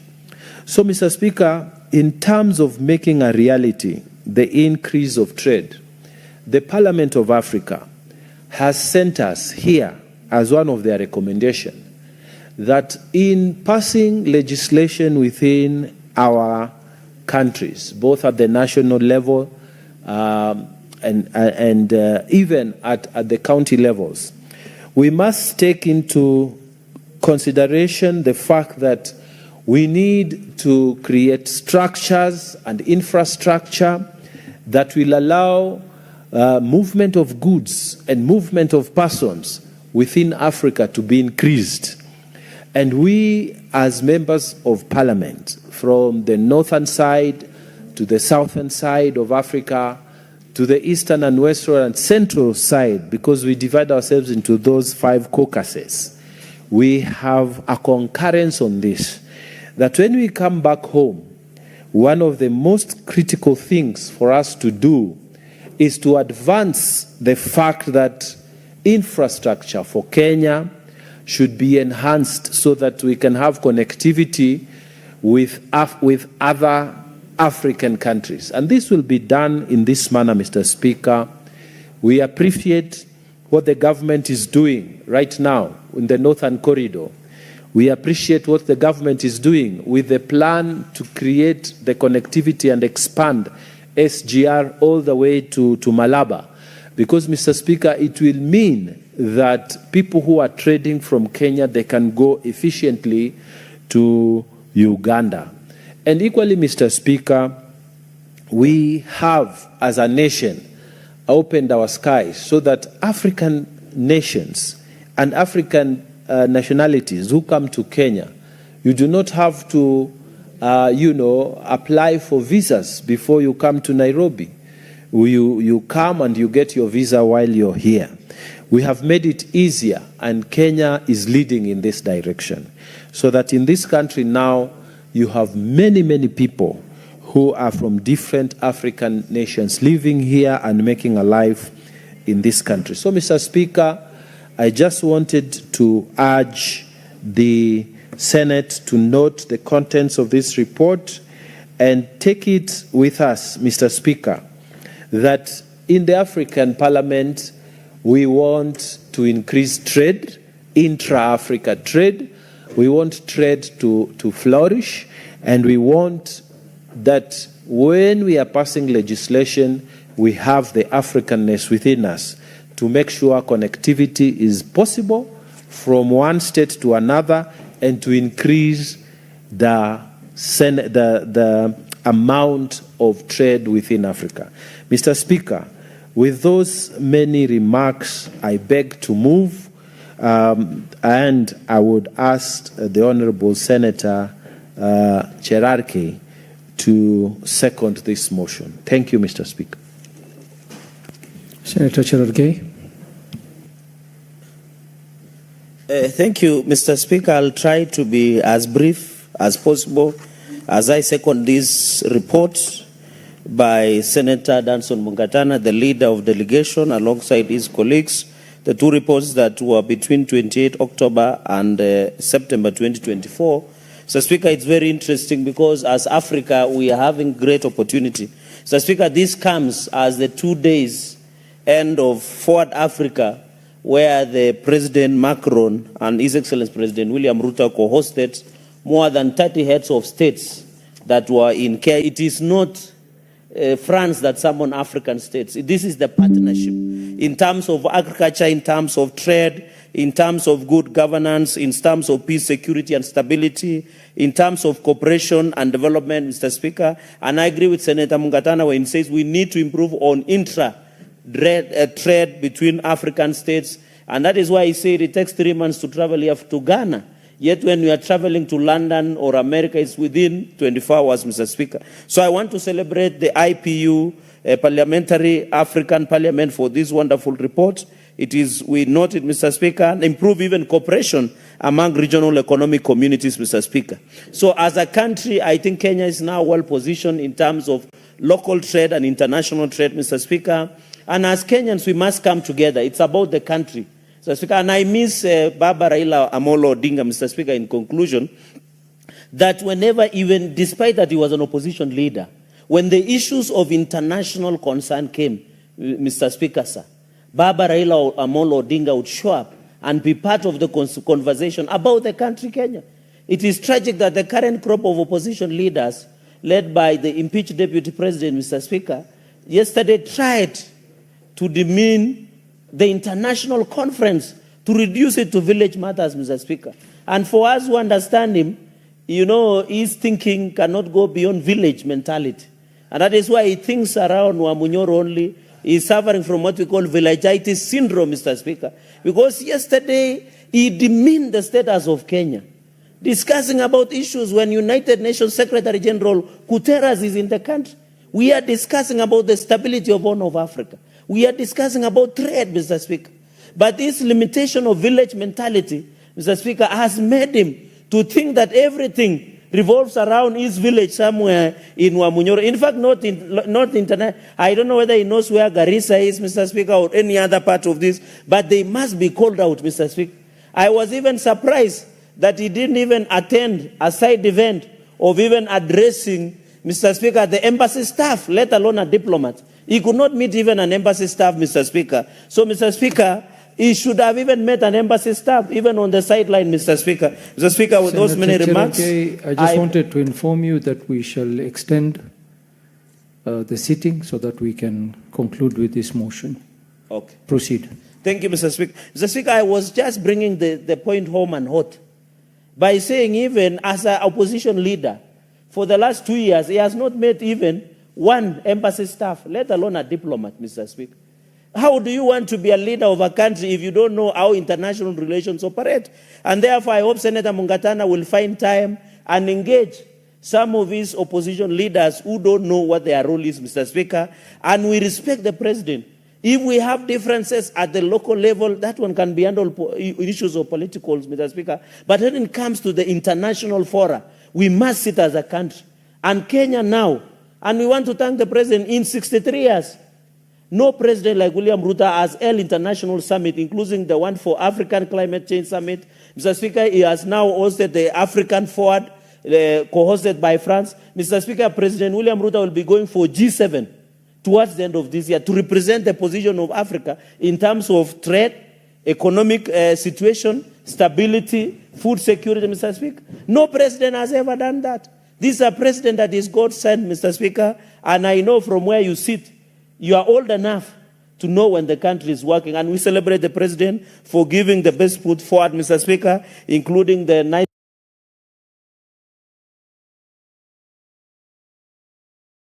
looking State House. Nowadays, it's looking better for international engagements, Mr. Speaker. So on this report,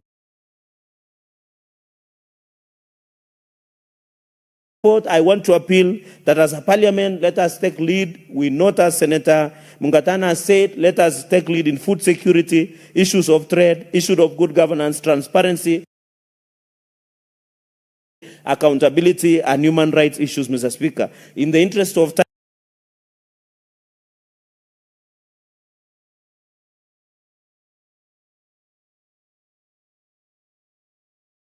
and to allow my colleagues also to comment, I beg to second this report and request the House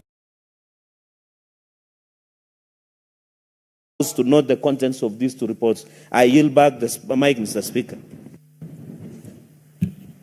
Honourable Senators, I propose the question that the Senate notes the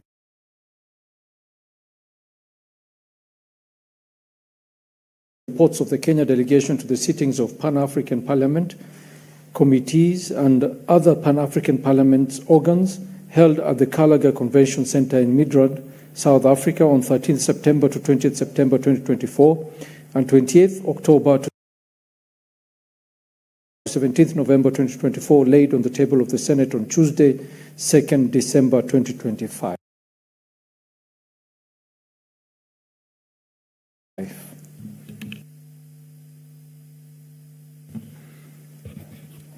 It is time to debate. Senator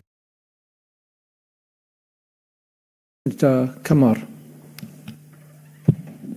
Thank you very much, Mr. Speaker, for giving me the opportunity. May I start by thanking our leader of delegation to the Pan-African Parliament, the Honorable Senator Dr. Mungatana.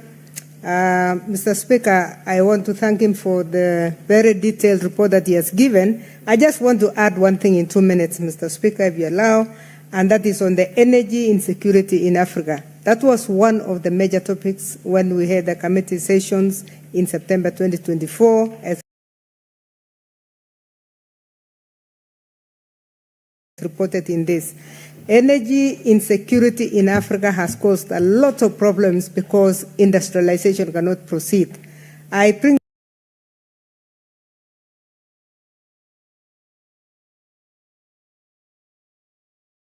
this and actually request members even to read the full report because it's going to enrich their own knowledge about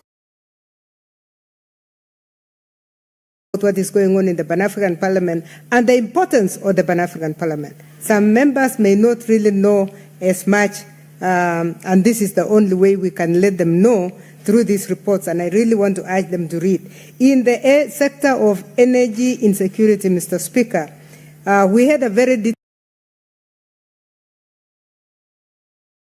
detailed report on the importance and the fact that legislation has to be improved at the national level, and we should be doing that even in this House to make sure that legislation frameworks are put in place to make sure that we are energy secure as a continent. I want to congratulate the success of the African Forward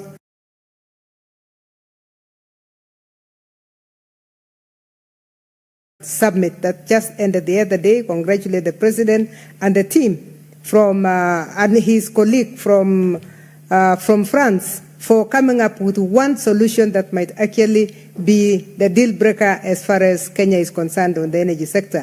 The nuclear energy. Nuclear energy has been discussed and it has been demonized by many industrialized nations while they're using. But we were very grateful to listen to the President of France, who uses nuclear energy 90% or over 90% in France, to say that they are ready to do technology transfer.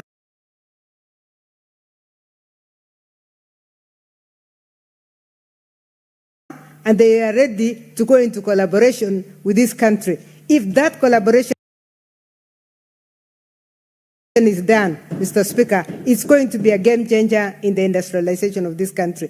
The price of energy will now come to almost the 10% that the President has been talking about. And I really believe that this is going to be the game changer. If we can move towards that, we know that we have scientists who can be able to handle that. We know that we do not have the technology as it is in the West, but with the promise of a nation as strong as France, we can actually have a very secure nuclear energy plant, and that will change not only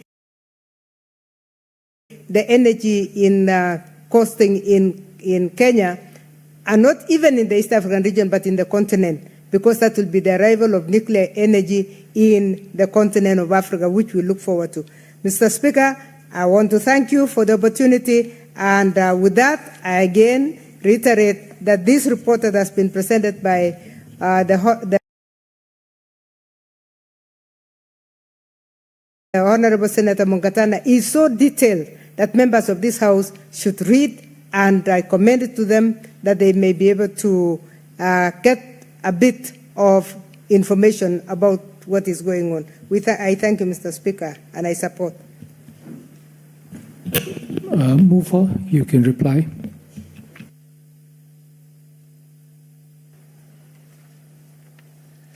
Thank you, Mr. Speaker.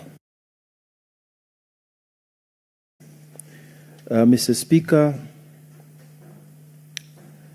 I would want to thank my seconder, the Honorable Cherargei, Senator Fonandi, and also want to thank the Honorable Professor Margaret Kamar, with whom we serve in the Pan-African Parliament. May I state, Mr. Speaker, that she is one of the most highly regarded members. In fact, she was elected to serve in the Committee of Health for Pan-African Parliament as chair. And Mr. Speaker, we celebrate her. And thank you so much, Professor, for your remarks. Mr. Speaker, as I reply in just 1 minute, I want to pick it up from where the Honorable Cherargei spoke about the African Forward Summit. Mr. Speaker, I have had the privilege of serving as an assistant minister in the Ministry of Foreign Affairs many years ago. And Mr. Speaker, when we served in that ministry, the question of protocol is a very important question, and how we address and deal with members of other states is well settled in the Vienna Protocol, in the Vienna Convention. And Mr. Speaker, we have high regard for all member states who are, signatories to the convention. And so, Mr. Speaker, there is also a way in which protocol advises us in how to deal when people from other states are within our nation. So, for example, if a minister is here, if a deputy president is here, if a president is here on a state visit or an official visit, Mr. Speaker, there is a way in which we handle them, and there is a way in which the country behaves. This is similar to when we have, a state of emergency where maybe the country is going to war.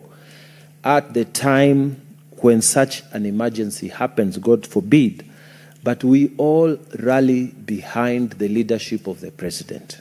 If a head of state is here, we all rally behind the leadership of the president, because the president is our one single voice when we are dealing with foreign affairs.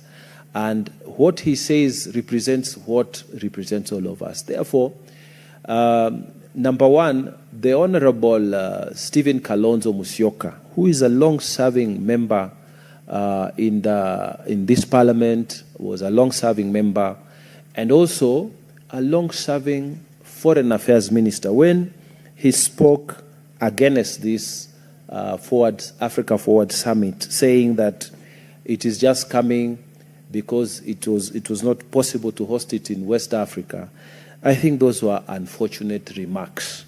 But even worse was when the impeached former deputy president took to a press conference and tried to make it look like our country is even democratic and should not be hosting this, and brought in other extraneous matters that have nothing to do with African Forward Summit.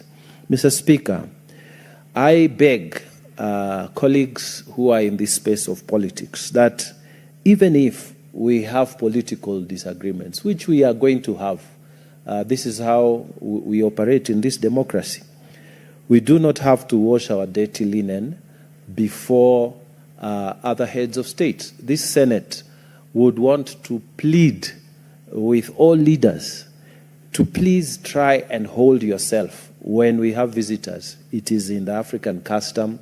It is something we practice at home. You do not wait for your father-in-law or your sisters or your brothers or cousins or even other visitors to come to your house and start saying the problems you are having with your wife or your children or your immediate members of the family within your home state. So, Mr. Speaker, it was unfortunate to see the impeached former deputy president speaking. There's a way of looking for relevance, but sometimes I think you overdo it and you start looking like it is not a good thing for this nation. And I'm thanking colleagues from the side of the government because none of them has really gone after him. And let's just ignore him because I think Jesus Christ, when he was hanging on the cross, he said, "Forgive them, Father, for they do not know what they are doing." So, same case, sometimes you forgive this man because he may not be knowing what he's doing. So, Mr. Speaker, with those many remarks, I want to say I beg to reply and request you, Mr. Speaker, to defer the putting of the question to a later date pursuant to Standing Order number 66, Sub-Order 3. Thank you, Mr. Speaker. The putting of the question has been deferred.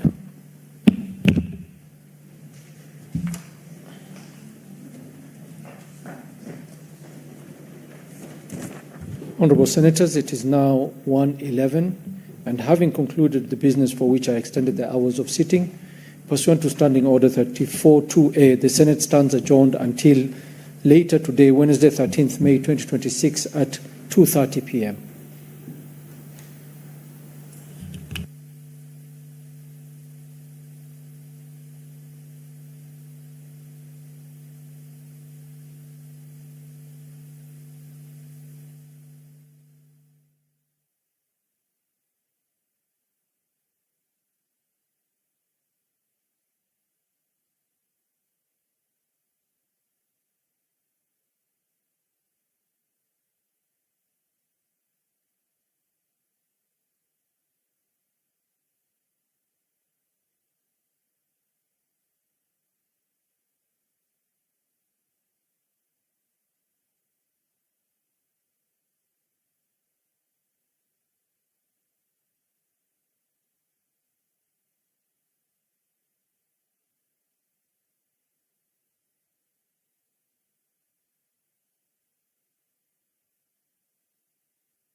Are you out of data?